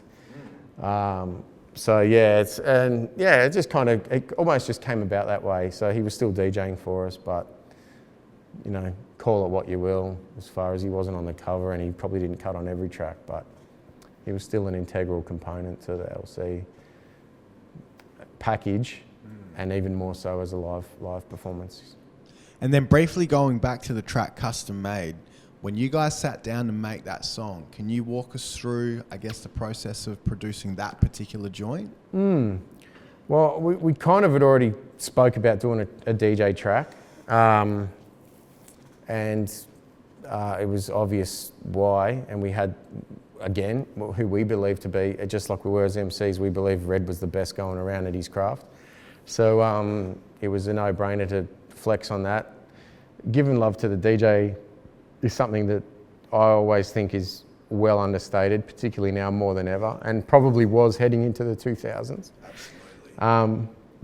But you know, that live component to our set is something that we always wanted to attempt to maintain, particularly as Lyrical Commission. And giving that love to the DJ and the craft and the art form itself is something that we definitely wanted to do. So I remember I made the beat. I think we'd already spoken prior to the beat about the track itself. And once the beat went around, it was just a case of everyone crafting their verses about ready. And then again, we all dug for samples and cuts as far as the chorus sections. And yeah, he came over and recorded it. And I remember he had the little intro bit on a DVD. And I remember I had to hook a DVD player up, primitive as it was, my DVD player in the lounge room. I had to just go buy some extensions to play it in there and run the extension into the studio so we could watch the TV to see where the bit was and then play it and record the section that I wanted. So it was a primitive setup. It was my first time using a computer to record as well. Prior to that, we'd used digital 4-tracks and stuff. So I was still learning it, but it was good. The process was like so long-winded, it was amazing, but it was real cool, man, real cool. And then so the last, so Murderous Metaphors was 2005. Yes, yeah. We're in 2017 now. For that time, the number of people I've heard ask or request a Lyrical Commission reunion show. Oh, 15 year or something, is it? Yeah. I mean, we chopped it up about it on the phone just the other day. Doubt, I mean, look, I guess it's a very prominent question amongst LC fans. The fans want to see it. I guess, is it ever going to happen? And if you feel it's not going to happen, why do you think it's not going to happen? I never say never to something like that, but I would strongly say that it's never going to happen. And the simple fact is that, you know, we all moved in different directions. Some of us stayed tight, semi-tight, friends, acquaintances for periods of time, and then some of us have gone on different paths altogether even since then. And just due to that, due to everyone's lives and where we're at with each other, I would say that it's most likely never going to happen. As we were having a little chat the other day, the opportunities arose or arisen a couple of times. One a few years ago, a promoter in Melbourne was pretty keen to make it happen. And we all sat down for the first time. It was the first time that four of us, when I say four of us, myself, Strut, Bobby Balance and Red had got together. We went to a dumpling joint and it was cool, man. It was like old times, you know. And we spoke about it and we built on what that would entail and what the cost would be and where everyone would be happy with. And we sort of got back to them and, you know, we were kind of hoping to maybe make a doco to go with it at the same time. And, you know, it could be quite eventful, you know. But yeah, anyway, it never eventuated. So, you know, yeah, but that's all cool. It's all cool. So I'm sorry to the fans out there that are, you know, still sitting there twirling their thumbs waiting to hear of a you know, a show date. But yeah, I don't think it'll ever happen, man.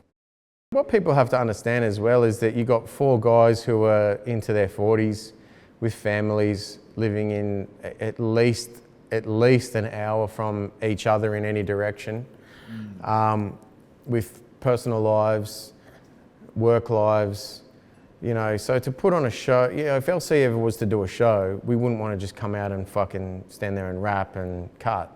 We'd want to make it worth your money, you know what I mean? So to put on something like that when you say 2005, our last shows were probably 2007, you're 10 years of not all four of us sitting down to even get on the same page, let alone get on the same page for an hour in a performance scenario to however many hundred payers. You know, that's a lot of work and a lot of stress. Well, I don't even know what the dollar amount is. And then to back it up as well, as I said, we wanted to put make a video, whether it's some kind of monster type scenario where, you know, and I mean, everyone's pretty civil, but you know, we're not all best mates anymore. And I think that I think that's what makes it magical and makes those times magical, is because we were. And to go back and even do something now, to me, would almost be like, if it's not the same, then it's not worth doing it, no matter how much the amount of money, you know what I mean? And I think that, you know, as sad as that is, and sometimes I sit down and think, oh, you know, well, wow, you know, you think of what could happen. Like, you know, I think Non-Fiction reunited for a couple of shows a couple of years ago, and, you know, that was fucking mind-blowing. I never saw it. I saw some footage where they just rocked out at a La Coca show or something and just bugged the crowd out in New York as Non-Fiction's back on stage. So, you know, you see the cool shit that could come of it would be amazing, but yeah, I don't think it's going to happen, man. And then I guess, you know, mentioning that you continued on with Strut and that there was some sort of tension between Lyrical Commission and Obese in that time. You know, in 07, Strut dropped his album, Legend Official. And on there it had the classic Monopoly. Now, he didn't call no one out on there by name, to my understanding. Yeah. But was that a direct shot at Obese? Oh, there was definite undertones in there, yeah, for sure, yeah. I mean, you know, we as a byproduct of what I was just mentioning, of us being segregated from the scene, and Obese was the catalyst to the scene. You know, that was the big hub for 75% of the scene, and then you kind of had your Delta over here doing his thing, and you had. And I'm talking about when the hoods were even on Obese, you know. It's hard to even think that was the case now, but it was the case. And you know, Pegs himself as an artist was gaining momentum. And but then you had like a Delta over here, and you had a Prowl Enough set even prior to Delta joining it, and you had us over here. So it was almost like you know, without us running around hanging shit on them or talking about that divide, you know, it definitely felt like the divide was there, and that we were probably copping more for not being a part of that big growing family, you know what I mean? And I had my reasons for it, and I think Strut had additional reasons for it. You know, he worked at Obese, he helped like build that shop and the label more than what people realise, because his best mate was Shaz, who bought the shop from Ollie Bobbitt, who owned it originally. And that was his boy, you know what I mean? So Strut worked in there from the time Shaz took it over till, I think, not long after Pegs took it over. So, you know, there was some other shit, I think, going on in the background with that. But, you know, and understandably so, because, you know, Brad built the label well before it became what it became, and he helped build the shop. And my understanding is even when he dropped Authentic, in a time where it was hard to stay afloat as a label and a shop, I think Authentic did a lot for both. You know, I think that kept both afloat for a period of time. So, you know, he might have felt a bit shafted at the other end as well you know, due to certain things, but that's probably a question for him, you know what I mean? But yeah, it was sort of like, you know, we were still, you know, irrespective of what the monopoly at the time was doing, or, you know, we were still carving our own path and felt like, you know, we were still killing it, irrespective of how big this family was growing over here, you know what I mean? So. And was there any backlash? Like, did you guys have a conversation with Pegs around that time or after that time? Yeah, there was a few little backlashes. I mean, there were some issues with some other dudes on the label, which I won't go into, but there was sort of some little bit of verbal, stepped into physical altercation shit, but it never got out of hand. Yeah, it was almost a case of everyone knew where they stood to a degree, so it was just a case of, there was no need to go into it in detail. I think some shit got sorted out eventually, and everyone's kind of happy to do their own thing now, you know what I mean? So, I mean, I'm still here doing what I've always done, irrespective of who took it on, who paid attention to it, and that's kind of has been my mindset from the get-go, you know what I mean? Hence why I've formed my own label anyway, so I had that luxury to do what I want with it, and, I wasn't trying to make it something that potentially wasn't, or I didn't rely on other people to come on board and turn it into something that it didn't start out as or whatever, But yeah, that was all interesting. And like I said, man, I feel like touching on the Adelaide shit and what happened, what I was told happened with Train of Thought. We were catching some bad blood, via that. Whether it was less people turning up to our shows, people not buying our product, threats. We had threats. We had threats before we went to Adelaide. You know what I mean? One time, I don't know if it might have been that Jimmy Rose gig actually, and I remember, I think it was because I remember before we bounced, we just raided the fucking kitchen for tools to take on stage. You know what I mean? Yeah. So I mean, we copped a bit of a backlash without having further discussions with probably the guts of where it was all coming from, but.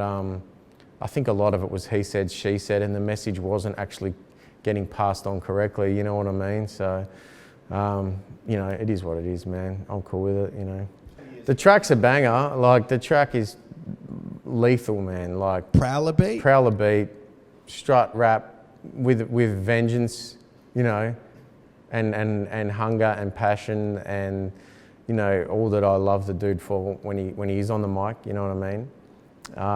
It doesn't get no better really from a local rap track, really, you know what I mean? Like, yeah, but no, but that track, I've got one problem with that track, and one problem only is that, and it was because of me anyway, but that I didn't get that track to rap on. That's my only beef with that joint, man, because that's fucking brutal, but. That album as a whole was as, I feel like it was as much mine as Brad's, because I invested, 110% of my being into that album. I believed in that dude, probably more than he did, to be honest with you. And yeah, so I gave that shit, my everything. Even though it was a Prowls beat and a strut rap, I still called Monopoly a Trem track. And how come you didn't rap on the joint? He had it, man. Well, you know what I mean? Like, yeah, he had it. He had it covered. That was cool. I already rapped on a couple more tracks on that album. I think I rapped on 3 tracks anyway. Nearly became an LC album by the end of it, believe me. I was just like fucking... But yeah, that was my day and night life, that album, for probably longer than I spent on the stage's set, because we came off the back of his mixtape as well. So I probably spent two full years just on strut shit. Maybe longer. Yeah. So somewhat on that topic, there was a bit of tension, obviously, between LC and Obese. And something that kind of springs to the mind off the back of that is something that happened with 360, where Turntable Jedi's release, 360 had a joint on there, Foul Child. And there was some shots that were taken in that song. Tell us a little bit about that particular joint. The joint itself was for the Turntable Jedi's compilation. I can't remember prior or around that period. 360 got put onto me by Adam Kane, who was running Shogun Distribution at the time. And he became a Struts DJ for a period, and he became a good friend of mine for a period. Anyway, he was kind of hyping up 60 in the background, and he sort of said, oh, there's this kid, you know, you should check him out, blah, blah, blah, blah, blah. And I was sort of like, okay, yeah, because at that stage we were sort of just looking to expand Uncut a little bit more, you know, just on the after Murderous had finished.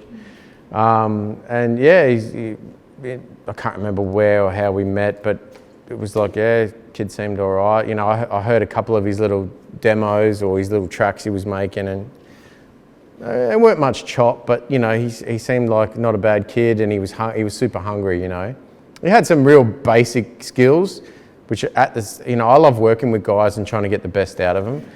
And I guess I sort of thought, oh well, yeah, let's give this dude a crack and see if we can sort of form him, mold him, and help him go to that next step with his lyrical shit. Now at the same time, because Bevan, who is sort of the head of Turntable Jedis, he was good mates with Adam at the time as well. And he sort of said, oh, well, we'll get 360 on this shit. And I was like, yeah, well, cool. We're sort of looking at him to take him on board and give him a bit of a leg up.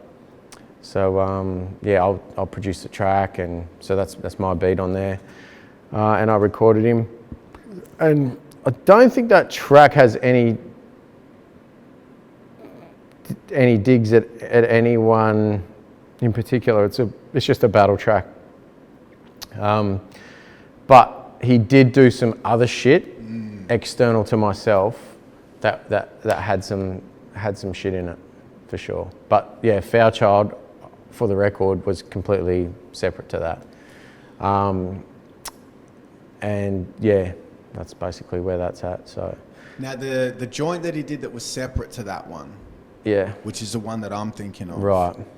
When you heard that, you know, because he took shots at a bunch of cats, and was LC or dudes from LC some of the cats that received shots on that song? And I don't believe so.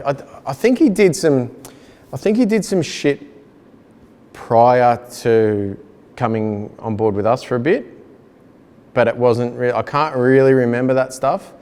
But then I reckon he did something kind of as we were sort of parting ways that had to go more predominantly, and he was starting to name names.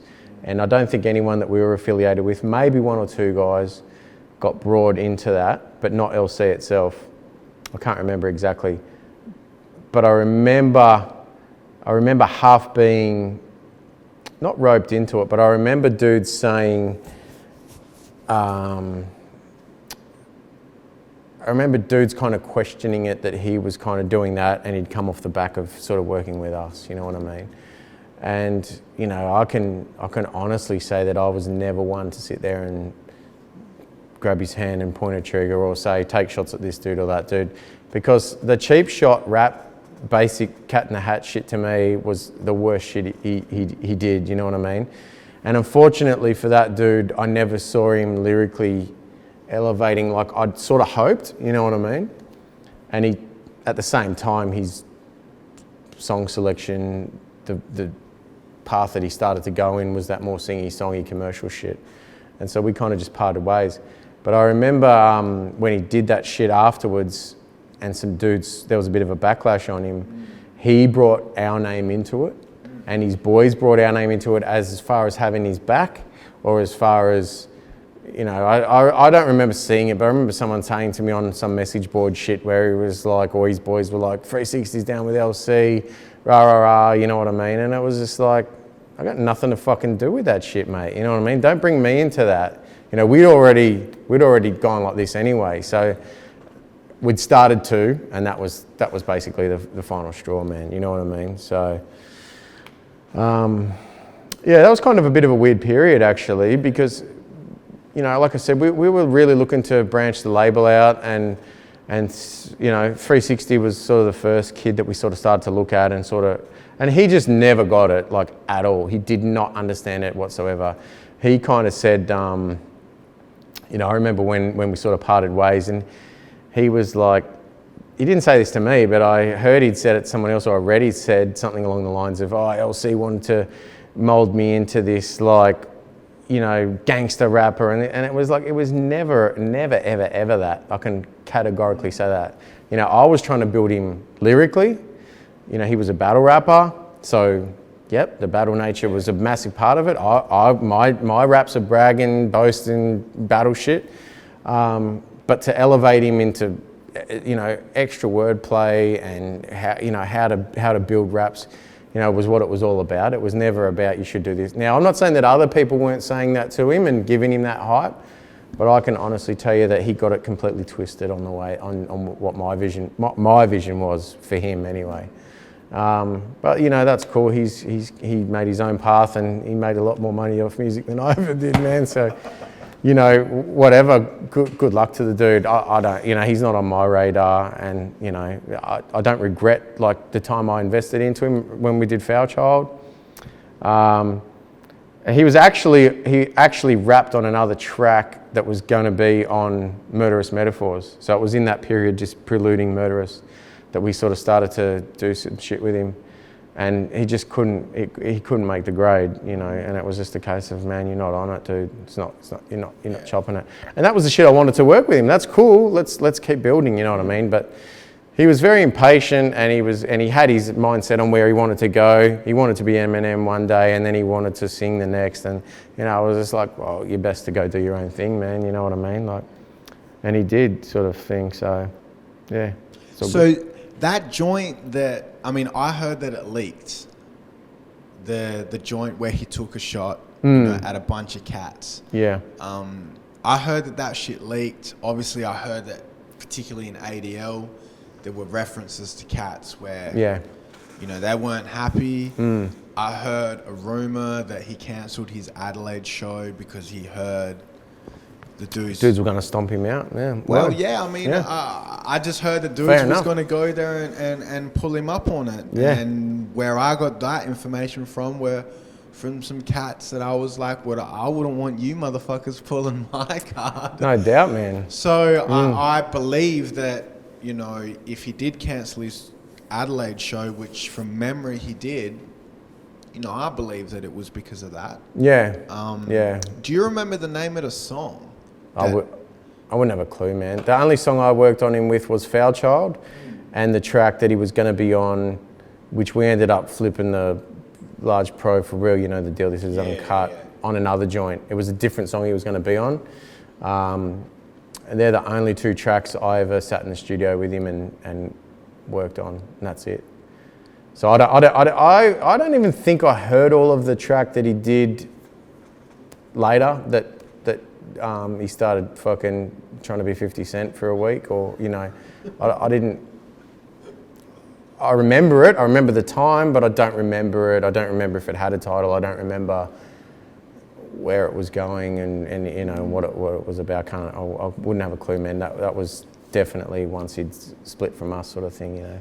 I remember, like, when I found out about it, the story that I heard was that, you know, it was recorded a long time ago. And what I heard, it sounded like it was recorded a minute before its time.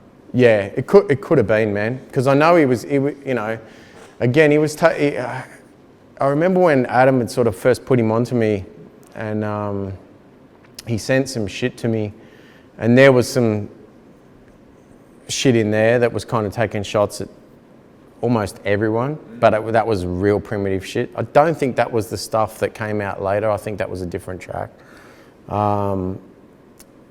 But yeah, it was just kind of, it was whack, man. It was whack. So, you know, if anyone sort of took offense to it, I mean, you know, 360 became what he is now, I suppose. But, you know, if he's, you know, I've heard that he's put out shit that had to go at me since on albums or LC or whatever. It's like, I could not give two fucks, mate. So you didn't go back and check his catalogue to check? Nah, man.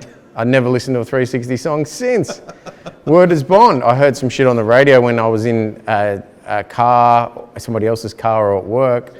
And they said, oh, this is 360 now. And I'm just like, oh my God. But I never checked a track, listened to it, listened to lyrics. You know, that shit sounds fucking woeful. How are you going to listen to that? You know what I mean?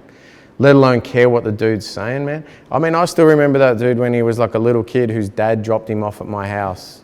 You know what I mean? And his dad was like kind of weirding out that his little son was coming into a house with grown men to make music, you know what I mean? And it was just like, you know, and if he's actually out there saying that Trem or LC tried to mold him into this gangster rapper, or, you know, what a load of shit, mate, you know what I mean? Like, it might have been his perception, I'm not saying he's lying, but it's a load of shit that was the case, you know what I mean? I'm not saying that other people externally to us weren't trying to do that, but I definitely wasn't, you know. He got it completely twisted. In my opinion, the biggest battle that ever happened was Rob Nat versus Weapon X in the very first battle at Revolver, pre-Delta, pre-Hijack, you know, and that was, I'll tell you why that was so big, because that was Australian accent versus American accent. And that was Rob Nat, supreme freestyler in a local accent, versus Weapon X, who had an American accent, but was also super swift with the freestyles, you know. And to me, that is the greatest battle to ever go down in history. And let's keep in mind that it was 3 years before 8 Mile, you know what I mean? So all these battles that jumped off after that, you know, they don't understand. We were actually doing that pre that, you know what I mean? It existed here earlier, you know what I mean? And there was no bigger beef, irrespective of what you think of what that dude's been saying about whoever, or about LC and the obese beef, whatever. The best beef and the biggest beef, in my opinion, you know, in music in this country, was unequivocally the fucking natural accent versus Yank accent, you know what I mean? And that's, you know, that was real, and it was dope, because it was in that formative stage where we were coming up and battles were still fresh and new. And you know, to get Rob Nat versus Weapon X, it was like, yeah, that was a highlight. I mean, there was some other cool battles between the natural accent versus the American accent, all because of that, between varying crews. But to me, that was the highlight, because it got put on a stage in front of everyone. Probably like you're saying with the cursor thing, you know what I mean? Pre-social media and YouTube and shit. So you had to be at Revolver on the date, pack it out and see these guys go at it, you know what I mean? Because I was never at that battle, and I never heard about that battle until you just said it. Yeah. Tell me a little something about the lead up to that battle, and then actual on the night when it went down. Well, even then, and this is like, this is probably must be around, it's 90s, it's late 90s, and I think it's late 90s. And it had been building. So again, as our scene was building and more guys were coming in, rapping in natural accents and shit, you know, there was still the guys that stuck to their American accents. And in particular, that crew that was, you know, they had a crew called, what was their crew name? I can't remember the crew name, man. I remember there was like about 4 or 5 MCs, and they were really championing that American accent, you know. And it's arguable as to whether any of them had any skills. You know, a couple were quite nice, you know what I mean? But they weren't going to get any love locally, just simply on the fact of the accent that they were busting. But it kind of built, and there was some radio beefs, and then there was some physical beefs and shit. And then, in someone's infinite wisdom, they decided to put on a battle which would give, I think there was like 99 MCs to start off.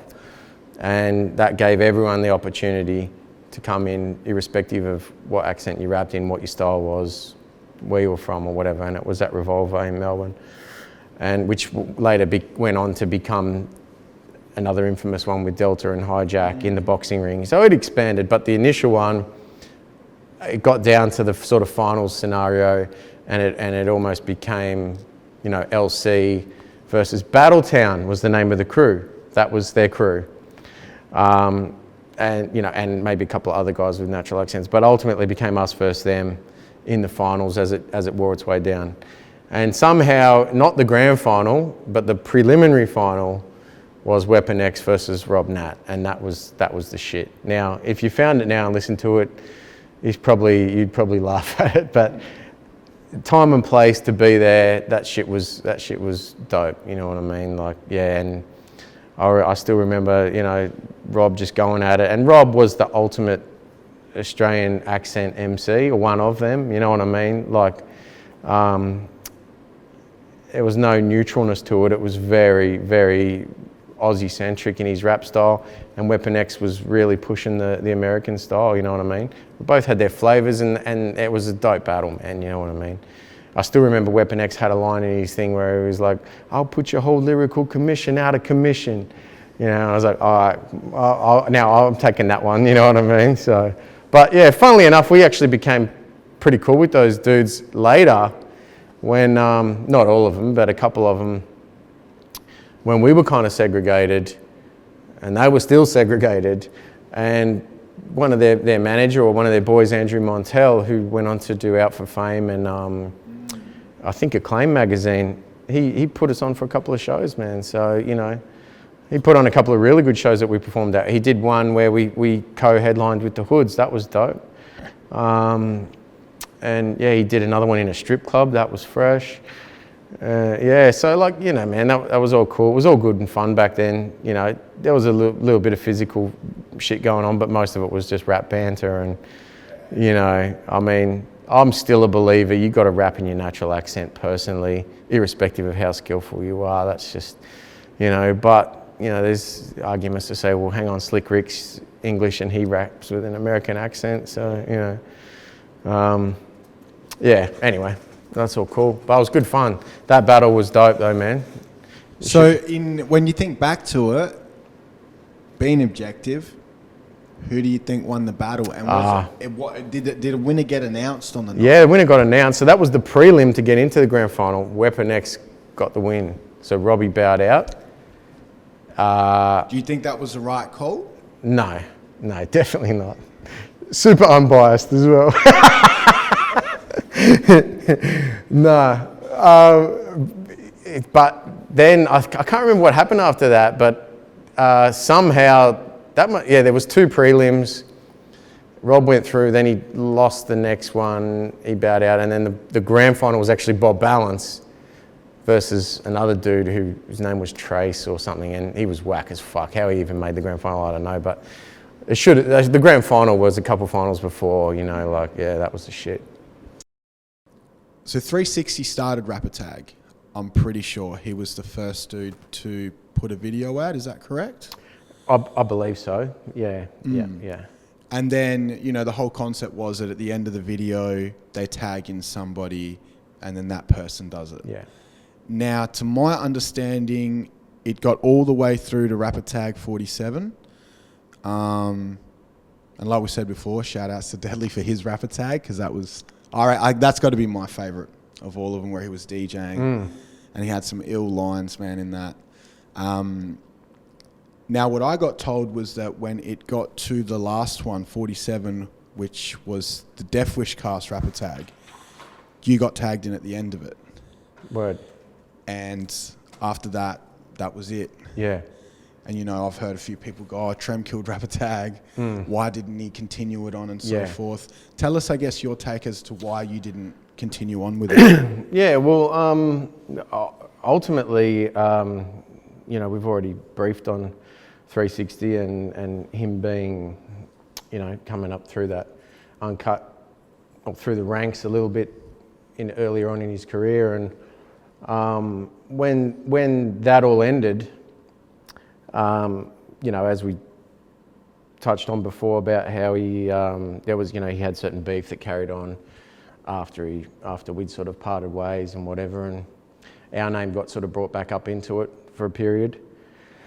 You know, ultimately when that happened, I reached out to 360 and just sort of spoke my part on what I'd been told was said or typed or, you know, mentioned on a message board.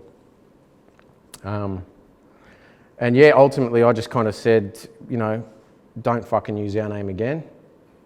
And in that scenario or any scenario ever again, you know, we're done, that's it. And to his credit, I believe he didn't until, as I also mentioned, I heard that there was some minor digs in some tracks when he started putting out some of his own product. So, long story short, me saying that to him you know, I held my end of that bargain as well. So to me, we'd gone different ways. He was on a pop path, I was on a rap path, and that's cool, you know what I mean? Good luck to whatever he wanted to do. We were doing our thing. So he's put some product out over, you know, the next period, whatever it was, and took mixed reviews, you know. Like I said, I haven't listened to his shit. And he, you know, some people believed it was pop, some people still rated it as hip hop, some people said, yeah, it's pop, but he raps, whatever, you know. Which at the end of the day is kind of is relevant, but neither here nor there, according to him. So I don't know how much later it was, but he's obviously kicked off this rapper tag thing. So firstly, you know, this kind of surfaces out of nowhere. Now, I'm not the biggest internet dude, so I don't, and particularly back then, way less. So, you know, those message boards, and I don't know if, I'm assuming it came up on YouTube first. I think that's where it started. You know, I was pretty green at it all, you know what I mean? I still buy my music, I don't get shit off the net, you know, so I sort of didn't really twig onto it straight away until then it started to come out, because I think the first one he tagged in was Strut. I think that's right. So that was kind of weird, but now Brad did it. I sort of didn't really have any communication with Brad about it at the time, and that's cool. You know, he had his reasons for wanting to do it. But I guess for me, I was kind of, I kind of thought it was a bit weird that this dude had sort of, we'd parted ways, he did what he did, and the hip-hop broader community was ultimately ragging on the dude. Oh, he's a sellout, or he's whack, or he makes pop music, or he's, you know, whatever the case may be, you know. And then all of a sudden, when this rapper tag thing kicks off, which to my understanding was not an original concept either, but all of a sudden, and I'm not saying any one particular person out of all the people that did rapper tag was this, but there was this broader sort of thing of people started getting excited about it and wanted to be a part of it. Now, to me, I sort of thought that was kind of weird, because the same guys that were ragging on him, saying whatever they were saying, they all wanted to jump on board this thing all of a sudden, you know. Now, to me, that's a little bit hypocritical. I'd said my piece with 360 and we'd gone our own ways, and he wasn't speaking about me, and I didn't need to do anything that was relayed to him, you know what I mean? So, at the end of the day, I guess, it's kind of a case of I didn't want to sort of, I wasn't feeling it anyway, and I didn't want to really jump back in and help that dude out and ultimately give him some street credibility back, which all these guys that were hating on him ultimately did for him, you know? So that's kind of really where it went for me. And then, so have you and 60 had a conversation at all since that time that you guys went your separate ways? No conversations at all. While Rapper Tag was in effect, I got approached,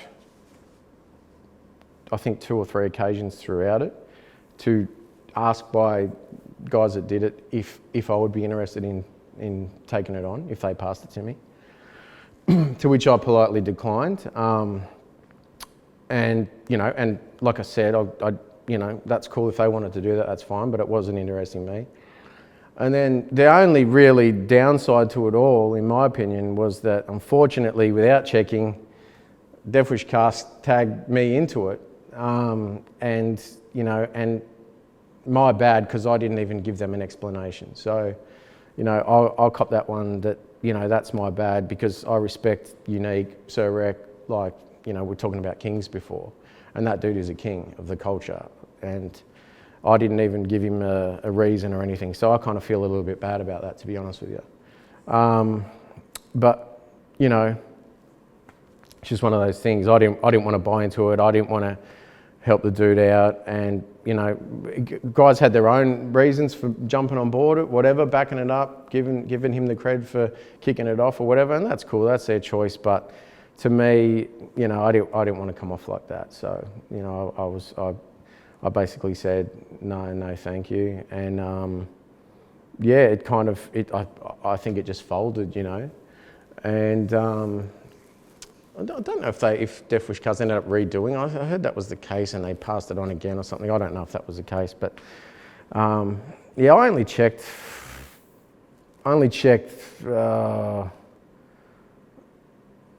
probably half a dozen to 10 of them, and I saw the Deadly one. That was fresh. But yeah, it wasn't something that really interested me. At the same time, I think a lot more people bought into it than what it really was as well. So I wasn't paying it any mind while it was actually rocking. So if you'd like to think that, even going back to say the beefs with Obese and Monopoly and anyone else that was brought into that, or anything else that LC's had going on, I think that people like to make bigger, mountains out of molehill. And one of my very good friends and absolute king, and one of my main inspirations in the culture, Prowler, I think I learned from him subconsciously a long time ago to just, when you're in your lane, you just motor along happily anyway. So you could have a disagreement or a beef or an argument or not agree with this or whatever, but when you're doing you, it's all the rest, it doesn't really matter. So I think people like to think that there was more to it than what there really was. Ultimately, it wasn't for me, and that was it, man. You know what I mean? So then, if you say that you never gave Death Wish an explanation, they never, obviously once they tagged you and seen that there was no continuation, they never reached out to... No, and that's not for them to do that, I don't think. I've had conversations with Sir Rec since, and like I said, Death Wish Cast are true icons in our culture in this country, and I guess there's probably a little bit where I sort of thought, fuck, I wish they had reached out first to see if I was interested. At the same time, I don't know if that was protocol for it anyway. I think people were just calling out, and everyone just kind of jumped on board for whatever reason, but it wasn't for me, and ultimately, I probably should have at least reached out to Unique and sort of gave him my reasons why, you know what I mean? But anyway, I didn't, so... So does that mean when they see this will be the first time that they actually... Yeah, word up. Yeah. So, Death Wish Cast, enough respect, Paulie, true king. That's dope. That's what's up. What's your take on, I guess, the influence and the impact that the Jays has had on Australian hip-hop? Yeah, I don't think you could probably discount the impact that it's had. It's a case of it's taken some acts and pushed them to I think when Triple J first started, or when I first heard about it, they were giving more love to actual independent artists. Now, I don't know when their station management ownership changed hands and it started to go the path that it did maybe 10, 15 years ago, maybe about then. But my understanding is before that, they did give love to independent artists, and they did give love to genres of music that weren't getting love elsewhere. They did operate as a big independent station, ultimately. That's the way I perceived it anyway. So that was cool, you know what I mean? But then when it obviously shape-shifted into what it's become, it's kind of discounted a lot of that, as we know, and it's gone into targeting a certain style that a certain person who has, in my belief, or what I've been told, the overpowering decision on their plays. Now, I'm sure that guys and some of the indie programs throw obviously shit in promos that they get, or maybe guys that they like, but as a byproduct of the whole, or as a product as it stands, you ain't going to get love in those circumstances, or in the big picture, unless you're actually making a certain style. So probably got a bit confused with what I'm saying there, but ultimately, I think that when that initial transition of them starting to play more rap music and more hip hop, it had to have a profound impact because those kids and people that weren't listening to any form of particularly local rap were actually starting to get it jammed into their cars and into their stereos and whatever. So, you know, I would like to think in the Hood's circumstance, you know, they probably were one of the real acts that set that off, you know. And, you know, I want to add a byline to that, saying that I'm not saying that the Hoods purposely made music to suit that. I feel like that they were the first act that their music is what some people liked, so they put it into their playlist. And all love and due respect to the Hoods, because they've never changed. You know, they've always done their shit. So then it was the case of everyone that wanted to do that started to learn over the next few years that we had to make that. And then as that changed or something else came in and became a higher priority or more of a favourite in the station, well, then we had to follow that music. Or, you know, we'll make shit that sounded like that, because that's how we had to get to play. So Nosebleed's not getting played no more. You know, they're onto this shit. So we've got to emulate that now, or, you know, whatever the case may be. So I think pushing local rap to the masses, because it was is such a prolific station, you know, obviously it was going to have a profound impact on garnering more fans, listening and purchasing and supporting local music, you know. So yeah, it's had a place in it, that's for sure, man. The Hoods and LC, probably my two favourite Australian hip hop groups of all time. Thank you.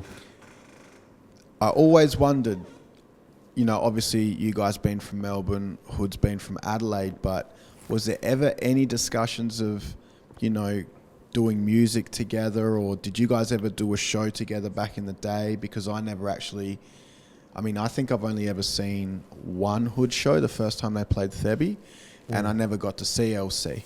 Yeah, I got very close, yeah, but shit went down, yeah. And you know we had to boost. But yeah, was there ever any talks of any collabs, and did you guys ever share a stage at any point in time? Yeah, we did, man. Well, firstly, our first collab outside of the crew was in Adelaide, and it was actually with Debris and Flack, the Crossbred Mongrels. So as a weird kind of offshoot, we kind of have, to a degree.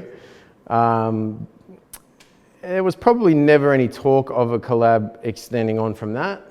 Maybe with Crossbred down the line, if it ever got to that stage, but not with the Hoods as such.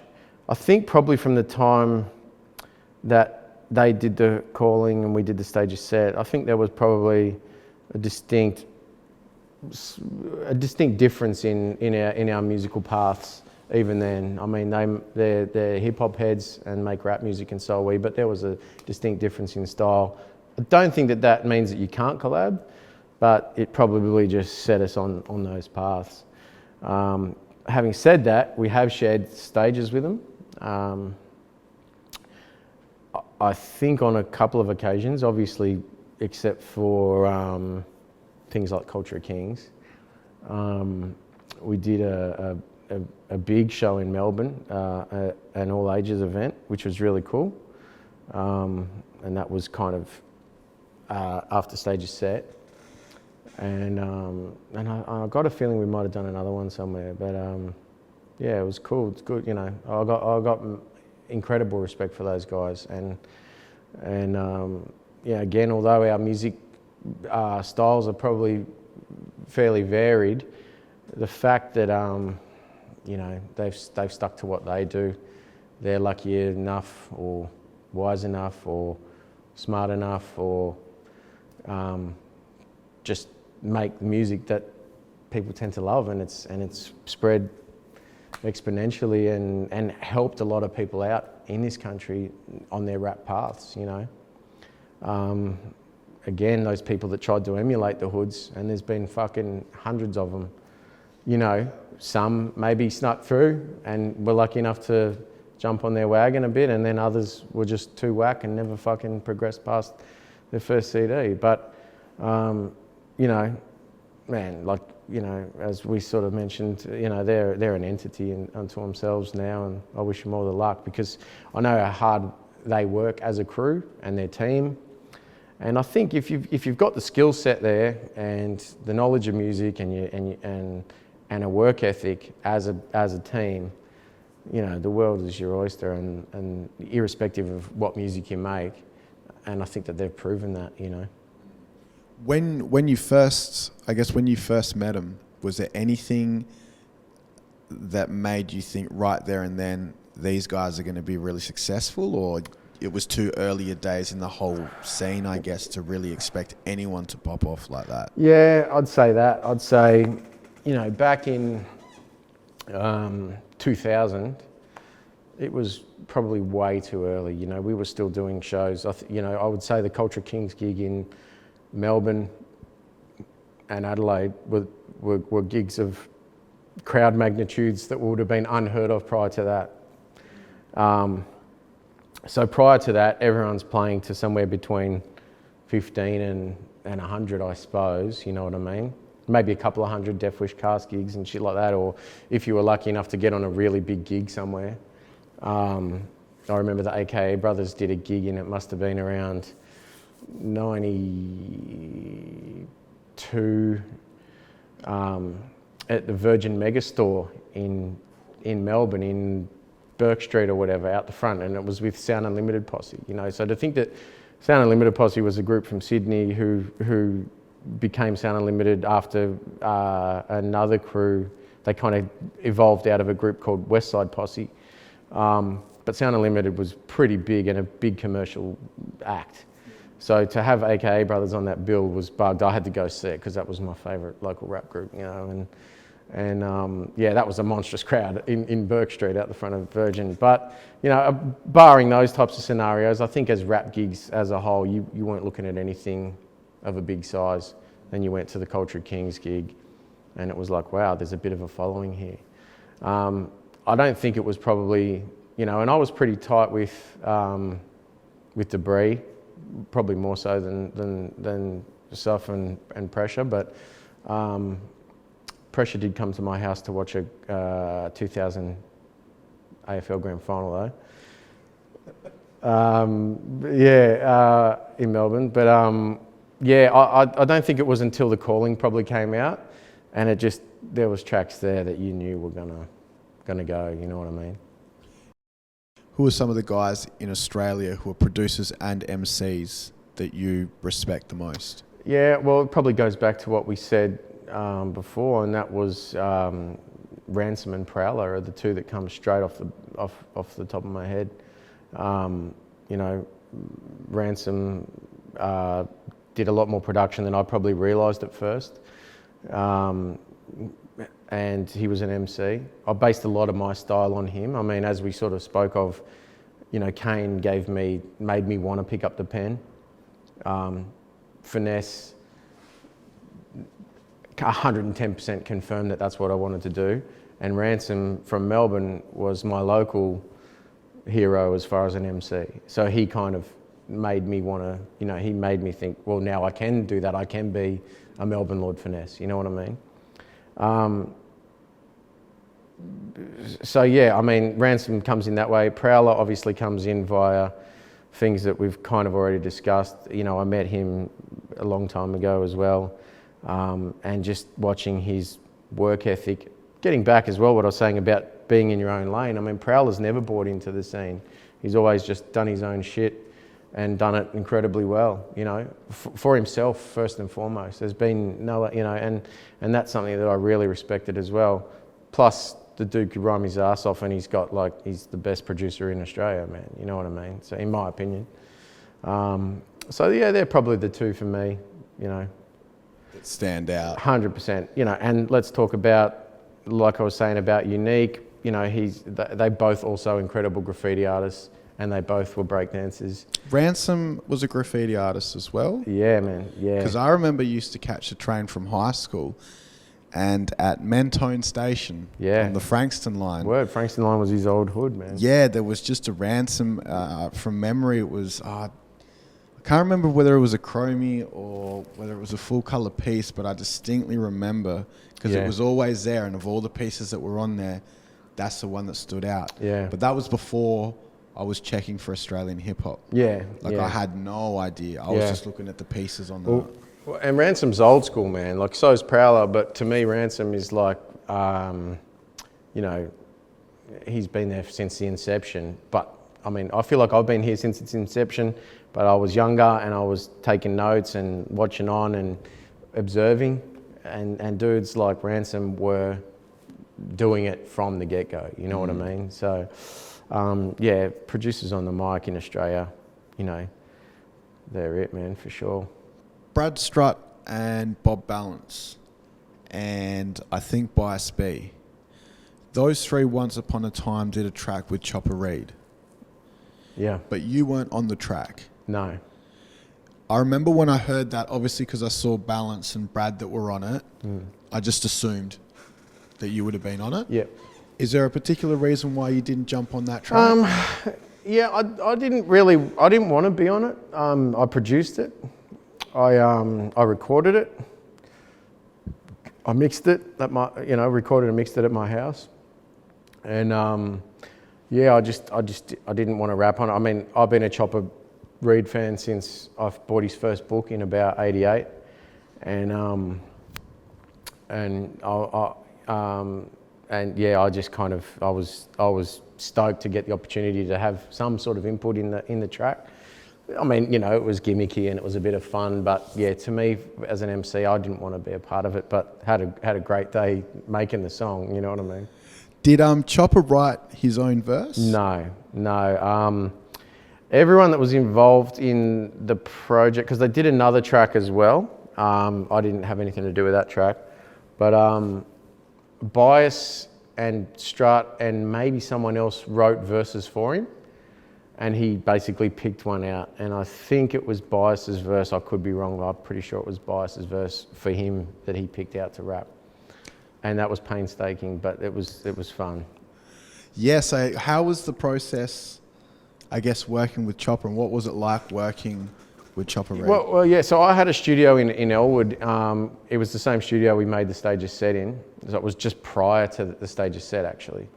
And I just made the leap from, actually, I hadn't yet. So I moved my studio from where I was into this flat, and I was still using, so this was definitely before the Stages set even started, but I was using a digital 4-track to record vocals. So I basically bought Prowler's old setup when he stepped his game up to computers, and I bought the desk, the digital 4-track, and you know, a bit of other shit.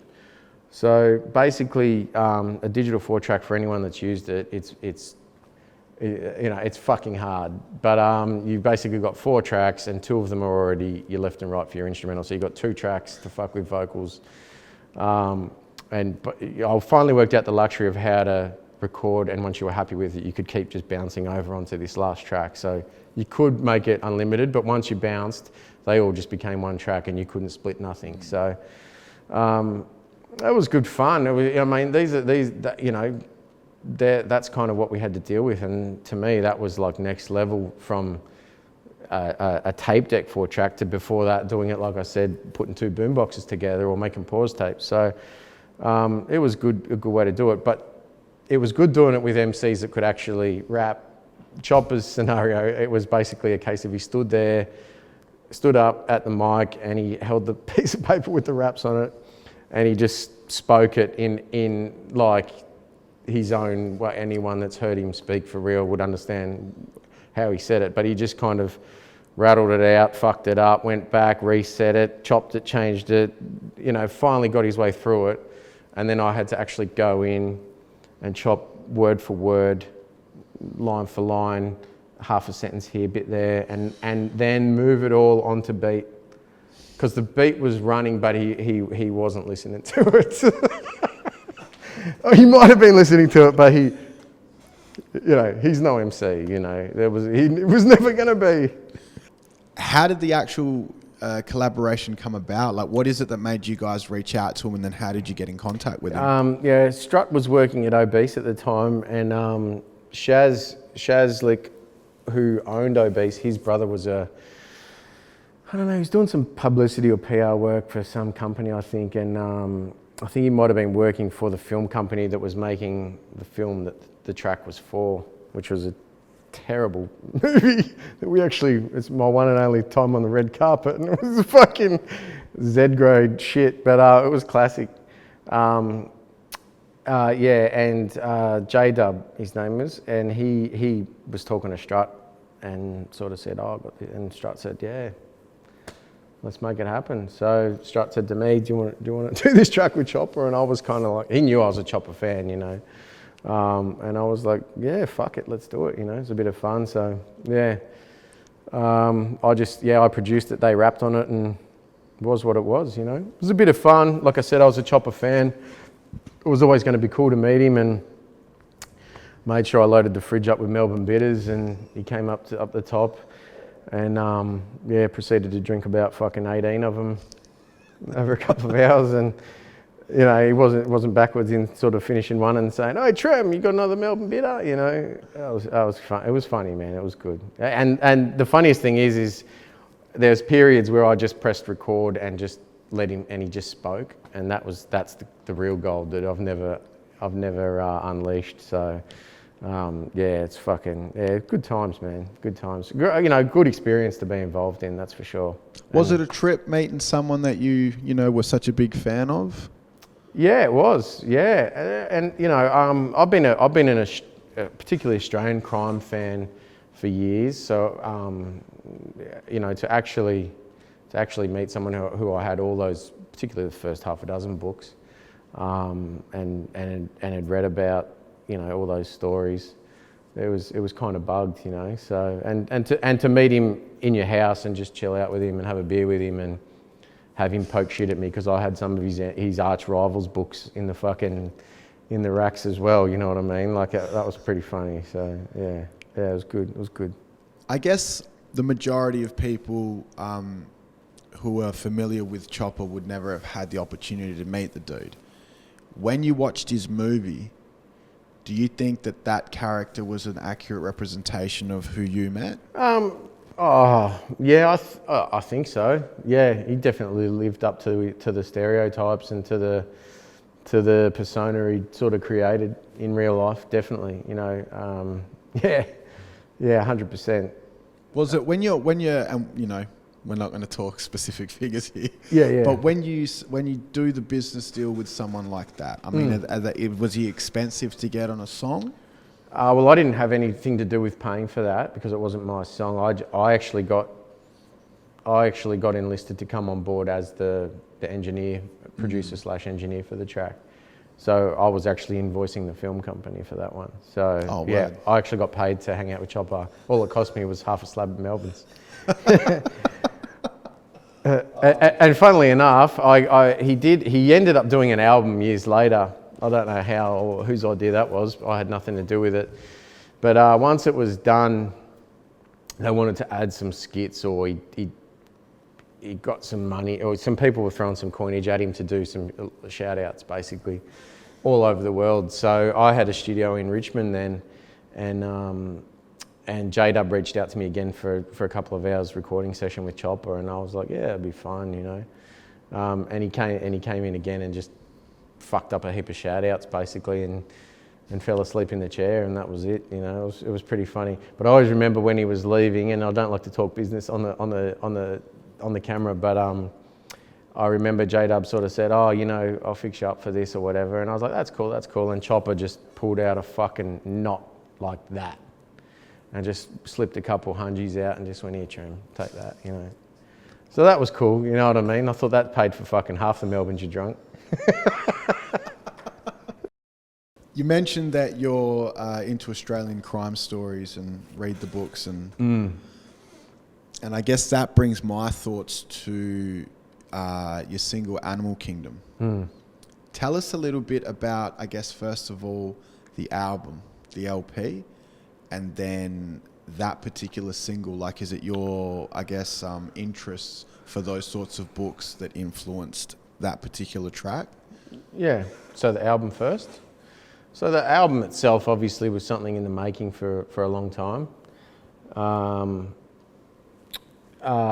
You know, I started an album, as we spoke of, you know, a long time before, in the late 90s, which was a makeup of raps over the course of the 90s, from sort of 92 to 97, 98. So it was well overdue. Once we wrapped up the Strut stuff, I had a bit of time off. I needed some time just to get out of the studio for a period. And people were sort of screaming out for Bob's album next and my album and this, but I had to step away from it for a little bit and earn some money. And then basically started to get hungry again. That's one of the funny things that I feel like, you know, because I dabble in all the elements, or some of the elements I could say I dabble in, some I probably fuck up, and some I feel like I can do quite well. I feel like out of all the elements, to be an MC, you've got to be hungry. You've got to be super duper hungry. So you can be, you know, you can be penning shit all year round or whatever, but when it comes time to jump on a mic, whether it's in a cypher, on radio, in the studio, either way, you got to want to do it then and there. You know what I mean? So after sort of the few years in the lead up and all the facets of shit that I was taking care of, from the label, the production, the LC raps, working with Strut heavily on 2 big projects. You know, you just sort of get a bit burnt out. And as far as being an MC, I'd probably just pulled away from it a little bit, kind of by choice and kind of because I was having a bit more fun with the rest, and I didn't have to be as hungry. I could rest on that side a little bit. And I guess, you know, that fire starts to burn a little bit more again after a while. And that's kind of what ended up, you know, pulling me back into pulling out the raps that I'd already started for the album and adding to them, and looking at what production I already had in its skeleton stages and building on that, and reaching out to other producers, etc., and really starting to formulate the album as a whole. So I think, well, we dropped Amiga Man in 2010, which was, the album was pretty well done by then. For some reason, I fucked around for another year before I put it out. Ultimately, it was a case of, you know, just steadily building it up over a couple of years kind of thing. I had to get a decent setup again. I've moved so many times. My studio does one project and then it gets moved. I don't know what the fuck that is, but it seems to be endemic in my life. It's like, finish one, Uncut Recordings finishes a project and Trem moves house, you know, like, and studio.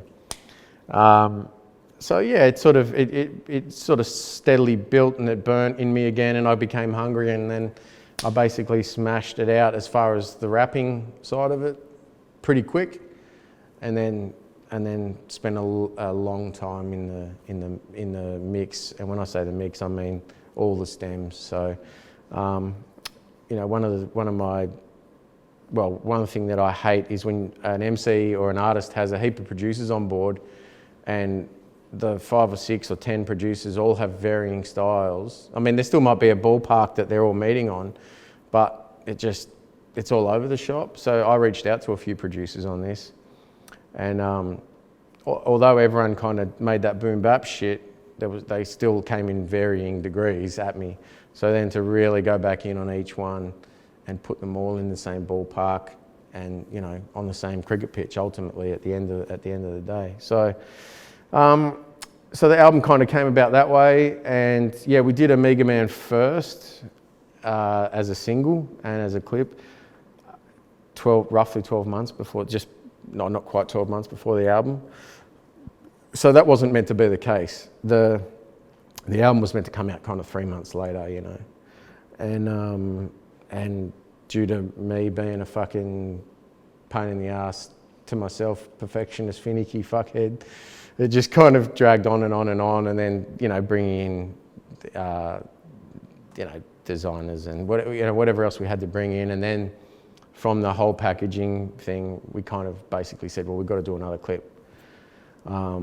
And, there was a few options, and I worked, I got two of my best mates, lucky enough to have two of the best people I know behind me on the visuals, in Joshy and Heater. So we sort of got together and spoke about, okay, what do you, I've got my opinions on what I think we should do.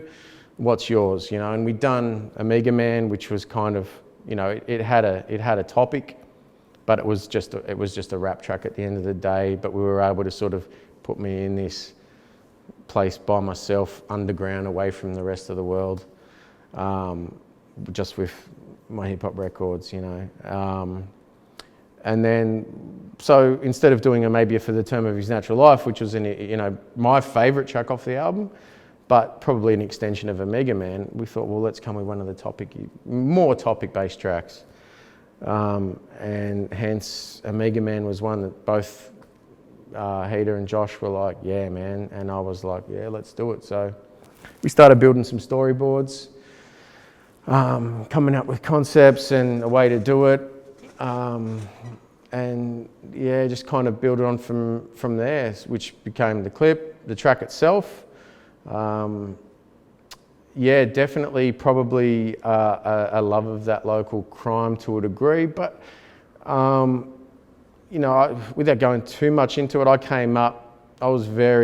my life's been very sort of mixed. So my mum and dad split when I was very young, and my mum is, very sweet-natured,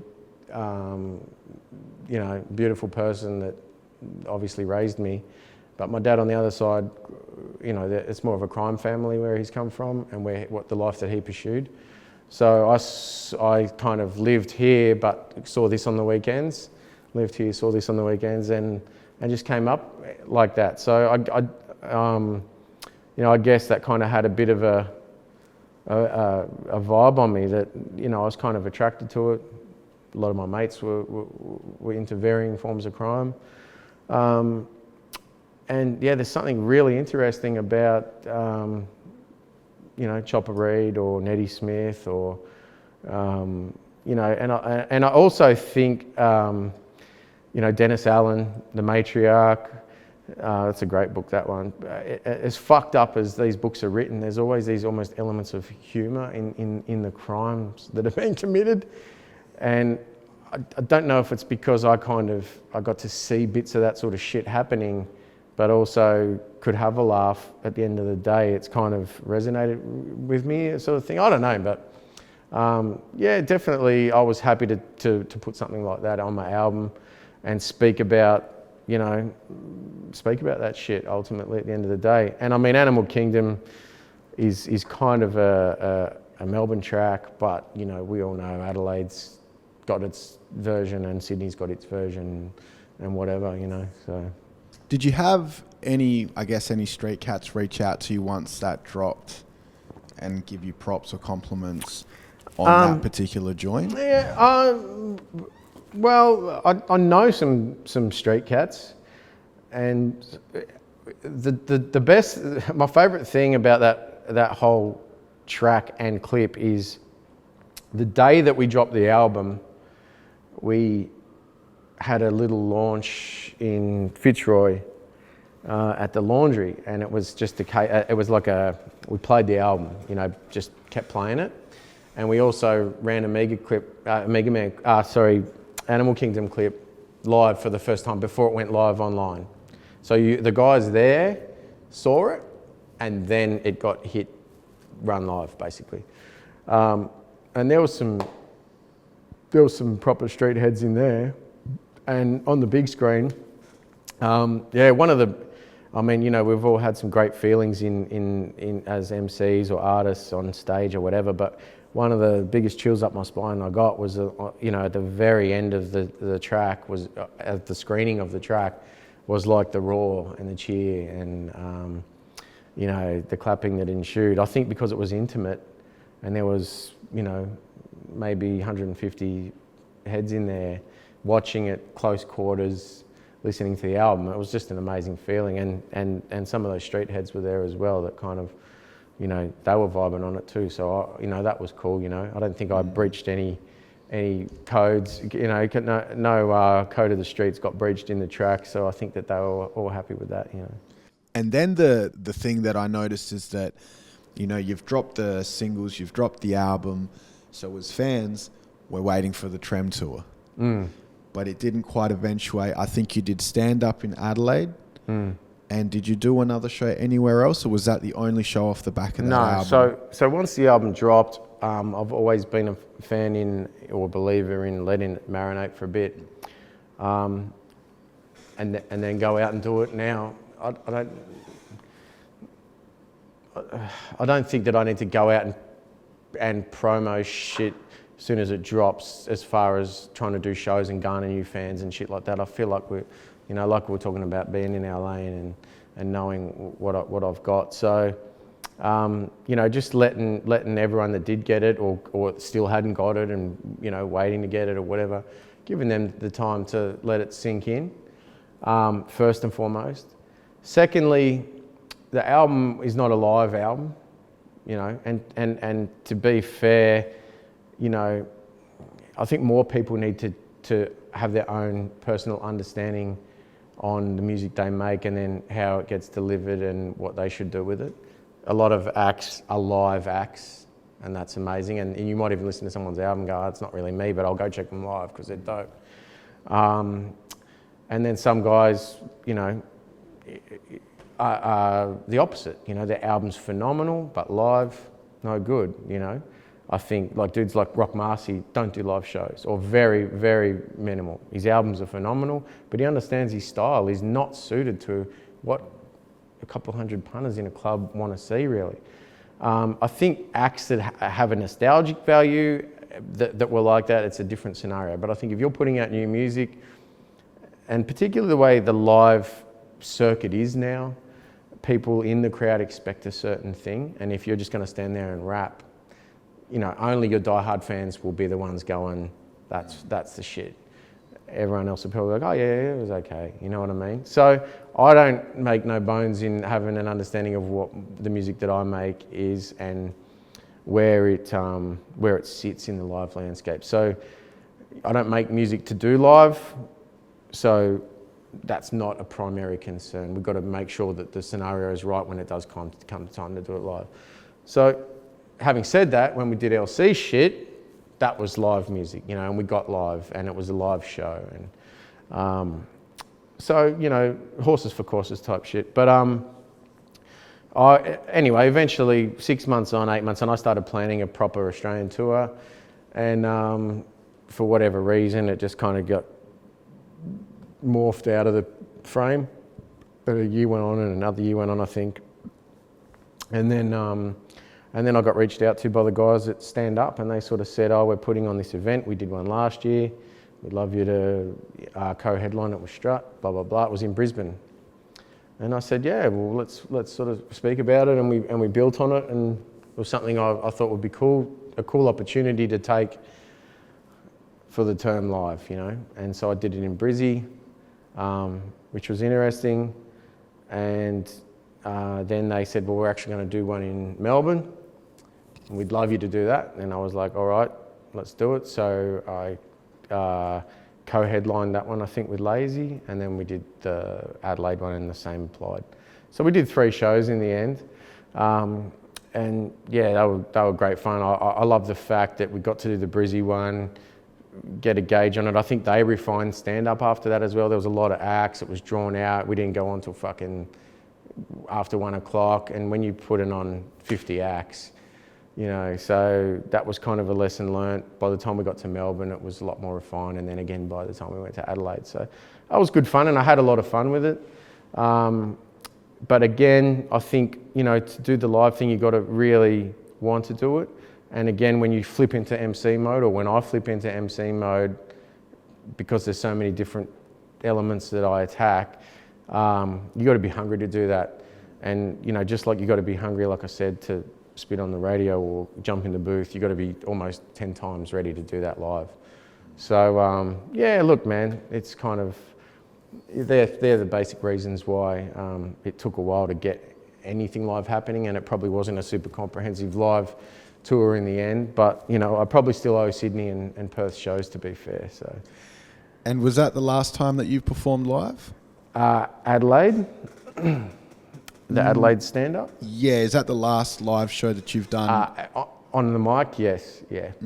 I've done some, for want of a better term, DJ sets, which you know I love to do. I love that. You know, I'm probably more hungry to do that than I am the MC sets, because, you know, I'm a fan first, as we've said, and it's a case of the beauty of getting to spin is ultimately you're just getting to play the shit that you love and push it to the people. You know, I get to become the fucking Richard Kingsmill of the venue that I'm at for the night, but you know, I'm not playing whack shit to the punters. I'm playing dope shit. So you know, how couldn't you love that opportunity? So I love to spin live, and I've been painting again a bit more and more. So they're probably the two loves that I have at the moment, as far as in the culture and the elements again, more so than rapping. I mean, I'm still writing, but yeah, getting back to almost full circle. You know, listening to the music and graph was the first two elements I got into. I almost feel like I've come back there again. So, yeah. But I mean, you know, at the same time, you know, I think that hunger to rap again comes on from inspiration as well. And I love hearing a few new things that have come out lately that kind of just give you that little, oh yeah, you know. And that's, I think as an MC, you really do need that. But, you know, like I said, to be an MC, that hunger and that ego needs to be there too. And I feel like as I've gotten older, you know, when we were running around as LC, a lot of that's gone from me, you know what I mean? So I still write vicious shit, but to write it and to rap it, you've got to be in that state of mind and in that frame. I think, you know, just, you know, there's a reason why most MCs probably stop rapping at a certain age, and you've just got like Melly Mel, who's like 65, still going, bench pressing fucking 500 pounds and still claiming belts across the globe. You know what I mean? But yeah, so yeah, that's kind of probably that. You know, having that hunger to rap and to rap live is things that, you know, I sort of probably have to draw from some inspiration or. So do you think that we will ever get a Trem solo rapping set again in the future? Well, again, like the LC thing, you never say never. I think you'd be more likely to get a Trem product again before you get to see him on the mic on stage. Yeah, I would say that, but I'm not going to say no, because who knows what that product, if that product eventuates, and what it turns into, whether it becomes something that needs a tour, whether I'll be hungry again to tour it. You know, I think MCing is definitely a younger man's game, and I give props to dudes like the Hoods, who I'm assuming they're around my age, that they can still tear it up live. I mean, their live shit is their shit to me, you know what I mean?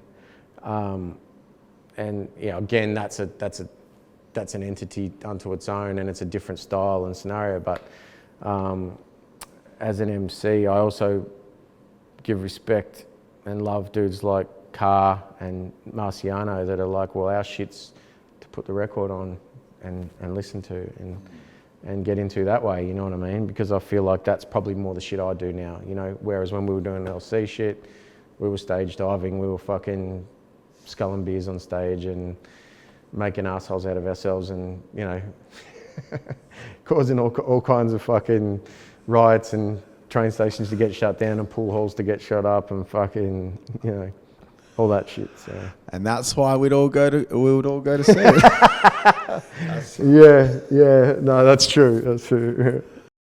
On the topic of LC and just the rowdiness of the live shows, I remember that it wasn't for a while after the release of the stage you set that I came across. I was familiar with the track, but I'd never seen the video clip to Sex Fiend.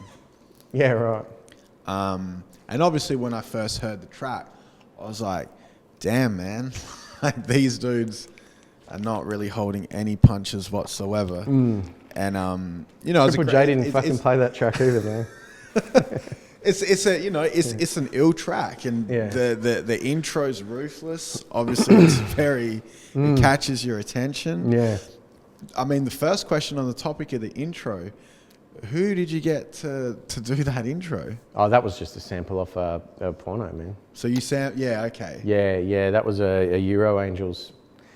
Enough respect to the people behind the Euro Angels series. Anyone that hasn't seen it, any young guys out there. Because because I wasn't sure. Like, I'd think that you sampled it, but because it had the name Bob in it, Yeah. Bob Balance was one of the members of the Man. crew. Yeah. I was like, if that's a sample, they've really picked. And that's the thing about picking. You know, when you find that amazing sample, Yeah.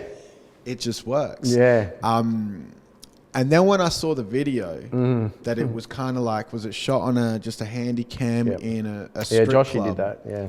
So tell us, I guess, about the process of making that video clip, because it's not like your traditionally produced video clip. No. Well, you have to understand as well.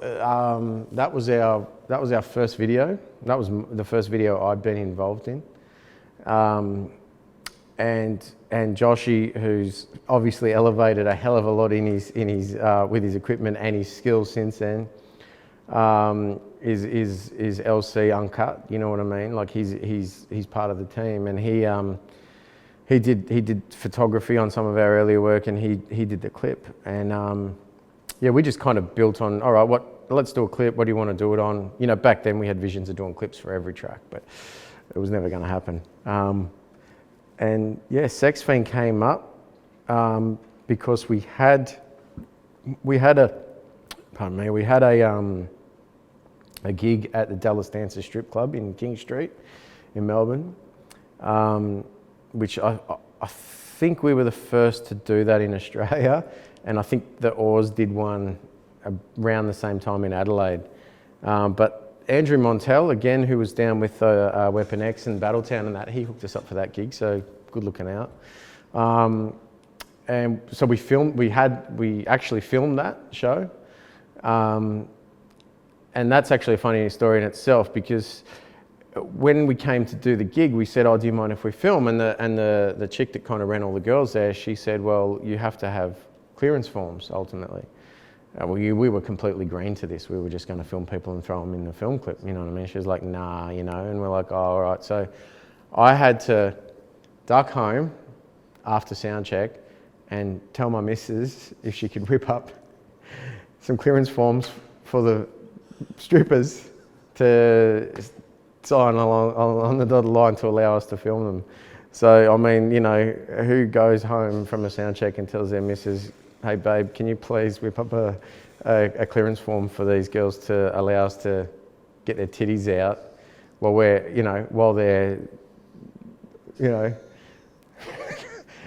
they're groping us while we're rapping. So anyway, I don't know if you can use any of that, but you know, that's what it was. That's actually the truth. And my beautiful wife did it, and we took them back, and all the girls signed off with a asterisk of no pink bits. That's fair enough. And yeah, so we were able to film free range after that, which was really cool. And then we also had a good mate of ours out in Footscray. I'm assuming it's because he frequented the place so often, but he had free reign at the Club X.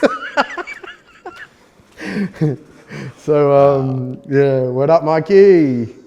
So yeah, we had the luxury of basically they just kind of shut the doors and put us in the Club X. So Joshy said, yeah, sick, let's film there.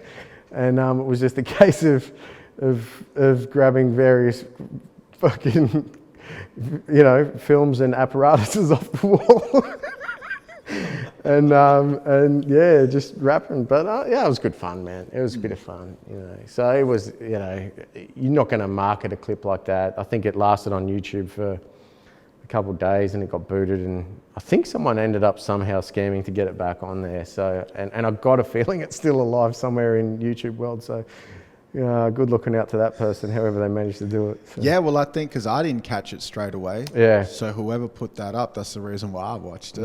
And I remember thinking like, wow, so many dudes must just be like, yeah, this is tough. Some of the bits in the clip are fucked up, but it's it was good fun. It was just a bit of fun, And to be fair, all the girls that worked that night at the strip club were unbelievable sports. They knew the scenario, and it was just really good fun, And the crowd loved it. Like it was an amazing crowd. The strip club had never had that many people through the doors, and it was a good excuse for the homeboys and the B-boys. Maybe not all the B-girls are into it, but for those guys to kind of kill two birds with one stone on their Saturday night out. I was like, honey, I'm going to see LC in the city. I'm taking a couple of hundred extra for some lappies. Oh wow, that's yeah, crazy. No, it was cool, man. It was good fun. Let's talk Uncut Recordings. You are founder of Uncut Records. Yes, Uncut Recordings. Myself and Robbie Edelson, who's gone on to greater things with his writing skills. I'm not sure if you check uncut.com itself, but he's got a book about to come out, and it's unbelievable. I mean, anyone that's familiar with the shit that he's writing and the interviews he's pulled off, it's some next level shit. And he really goes in on the people that you don't hear about or you don't know about, and definitely covers a lot of that late 80s into the early 90s guys that kind of either fell off the face of the earth or hard to track down, or put out one unbelievable release and that was it. And and then he's got some others that have carried on or whatever. But he's done his thing real well, man. But Robbie and I started the label in '97, and we kind of spoke about it probably for a year or so prior. He started off a little label, Uncut Productions, that he was kind of fucking around with. He did some course, I think, like a business course. I think it was it was like the Nice scheme or some fucking scheme that the government did, where dudes that didn't want to work basically got funded to kick off a business. And he put out a little record, and then that kind of he learned a bit from the industry. I mean, Robbie comes from a music industry background. His old man was heavily involved in Split Ends and what's his name? Vince. I can't remember, man. But he came up. So Robbie always grew up in the music industry to a degree with Australian rock dudes, or I don't know where you would put them on the genre scheme, but scale. But yeah, he kind of came up in that. So he kind of always wanted to get into that, and he kind of set it off first. So I was rapping, but he was doing the business side while he was rapping as well. And we just kind of, spoke about it to build on what he'd already learnt and where I wanted to go. I mean, I wanted to put out my album. He was working pretty hard with Bob Balance as the Formulators, which was their crew at the time. So they were working towards a release, and you got people now don't. It's such a different landscape now to what it was back then. I mean, the only people that put out records were labels. You didn't have a computer, you know what I mean? Like, there was no computer, there was no recording shit in your home, there was no Bandcamp, there was no fucking, I'm not even that familiar with all those SoundClouds and whatever, there was none of that. So to put your shit out, you had to really pay for it. So to pay for it and not lose money, or to make it worth paying for it, you had to have some level of skill, some real hungry passion to put it out. If you didn't have the skill and passion to make music to a quality that an established label wanted to put out, then you had to do for yourself, which took some funding, some knowledge. So Robbie and I kind of came together on that tip because we wanted to put music out. There was no labels in rap in this country at all at that stage. So Obese hadn't jumped off as a label, it was a store. And so, yeah, we kind of started building on the idea of putting a label together. At the same time, Obese kind of kicked off.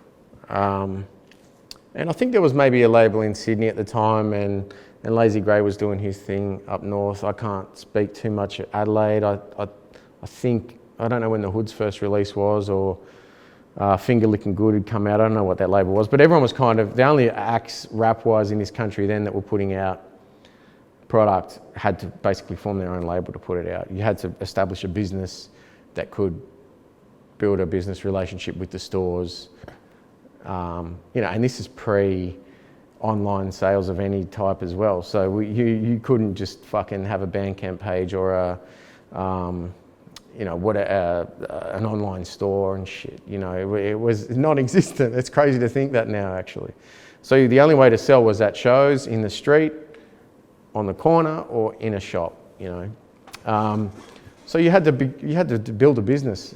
So we built Unkut Recordings to put out my album and the Formulators album, and yeah, that's kind of where it stemmed from there, man. And that was cool. That was a big step. It was a big deal back then to form a label, and we always said, you know, you have to understand that as Obese grew more and more, you know, they became bigger and bigger and bigger, and they started to sort of sign on a lot more people. We always wanted to have a defining hand in the acts that came on, and then the music they put out. They had to fit the mold. They had to fit the mold of the raw uncut. They had to, you know, the term uncut was because what we did was raw dope. You know what I mean? Like that's what it was, and that's what was always going to come out on the label. You know, that was kind of the words that we said at the time. So yeah, having that extra hand in everything that came out on the label was something that we sort of set out to do. Now, obviously, Robbie kind of moved on a little bit, and I really engulfed myself into the studio shit. So we as I said before, we bought Prowler's studio. So he kind of upgraded. He learnt more. He was working with Platonic Lab at that stage. So he'd work with Jace, Beatheads, and then he kind of, yeah, Pluto taught him a whole heap of new shit, I think, and started to streamline his stuff to show him how easy it could be if you upgrade to the computer, and twisted his arm to doing it. So he had the old equipment, which Robbie and I bought, and we used it. I used it. The first time I used it on my own to make a song was Demolition Derby on Strut's Authentic release, which was the first. Actually, that's a good question. I think we were talking before about what was the first LC track, and it was either the Crossbred Mongrels track. I still think that was the first one, or Demolition Derby was the other one that we did at the time on Strut's Authentic album. I don't know about the years. Someone here might be able to help us out. I don't know which came first, but the Mongrels track came first, and then Demo Derby must have came just after. Because I was still real green at that recording by myself shit. So I remember I learnt a lot from Debris, even being there. And then once I upgraded from Prowler's old studio to getting a computer myself, Platonic Lab helped me out, and so did Debris. I was having all sorts of troubles with that shit. And I remember Hoods were in Melbourne at some stage, and I just rang Debris and said, "Can you come over and have a look at this, man? I'm fucked." So he had a little bearing in that infant stage as well for me getting my shit together. But ultimately, I kind of took on that whole studio shit. And Robbie kind of did his thing and moved it on. But so we kind of kicked that off, and as you know, we did Sheer Talent and Amateurs, and Rob did his 12, and then we kind of shape shifted into forming LC, and the Stages set was the first big one really to come out. So who's the I guess what's the official roster of Unkut Recordings, and what releases have you guys put out? Well, the roster's probably changed a little bit, and the roster itself is not always relative to the product that's come out as well. So the label itself is, apart from having that you know, that hand in everything. The other thing we always wanted to maintain was equality over quantity, which has kind of been our byline for many years, or from the start really. And the thing is that what that brings is, particularly in this country, and especially as other labels started to come up that did have some quality acts, you know, it left us our releases were pretty sparse, you know what I mean? And they still are, but that's okay, because we didn't form the label to make money, we formed the label to put our music out, ultimately, to get it to the masses. And it still operates in the same way, really, you know what I mean? So the roster itself has kind of changed a little bit over the years, which I must say we're actually 20 years in effect this year in 2017. So it's our 20. We formed in '97 and it's 2017, which is pretty crazy. But obviously myself and the formulators kicked it off. They kind of split. Robbie did his solo stuff, so he did the Rob Natural stuff. Strut kind of had a foot in Obese and a foot in Uncut. So Obese really handled authentic, but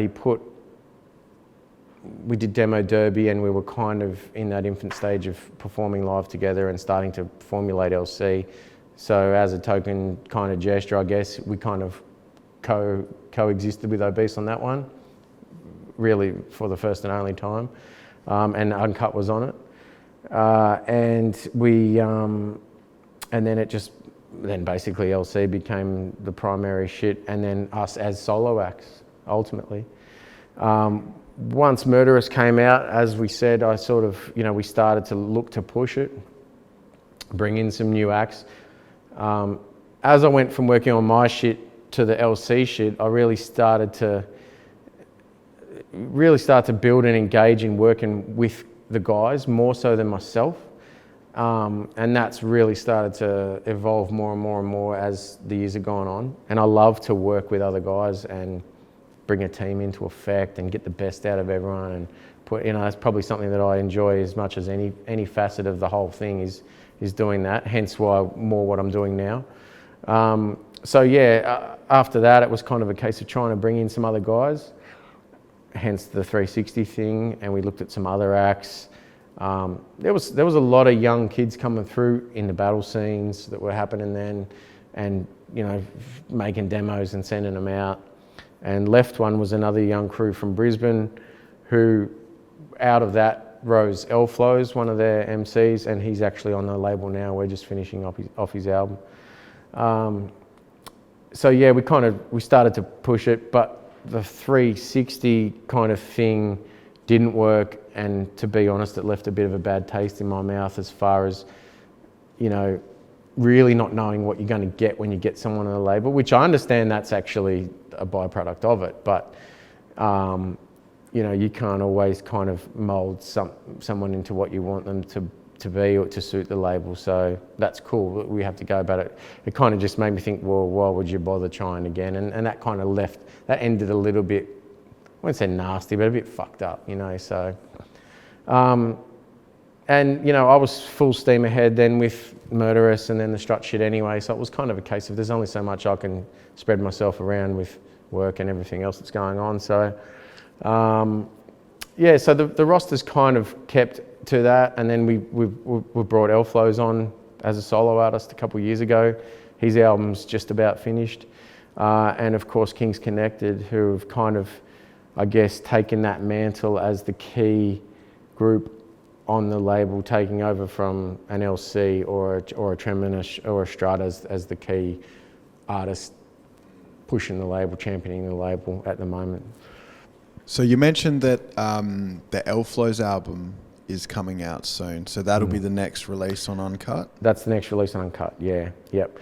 And just to touch on that, we have done other projects that weren't artists on the label. So we did the Turntable Jedis release, we did the wax-only version of that, and we've done something else, but I'm actually working on a tape at the moment with Heater, which is like a cut and paste type thing.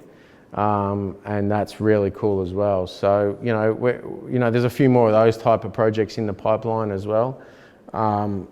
again, they're projects that I love the idea of, so I want to invest time and energy into it, you know what I mean? And that's what Unkut's always been about for me, is if I identify an artist or an act or a project that I feel like I want to be a part of, then we can build on it, speak about if it's going to work, and then hopefully bring it on board. So, and Kings Connected was definitely that as well, you know. So, but yeah, L-Flows is coming. That'll be the next thing, and the heater tape as well. So.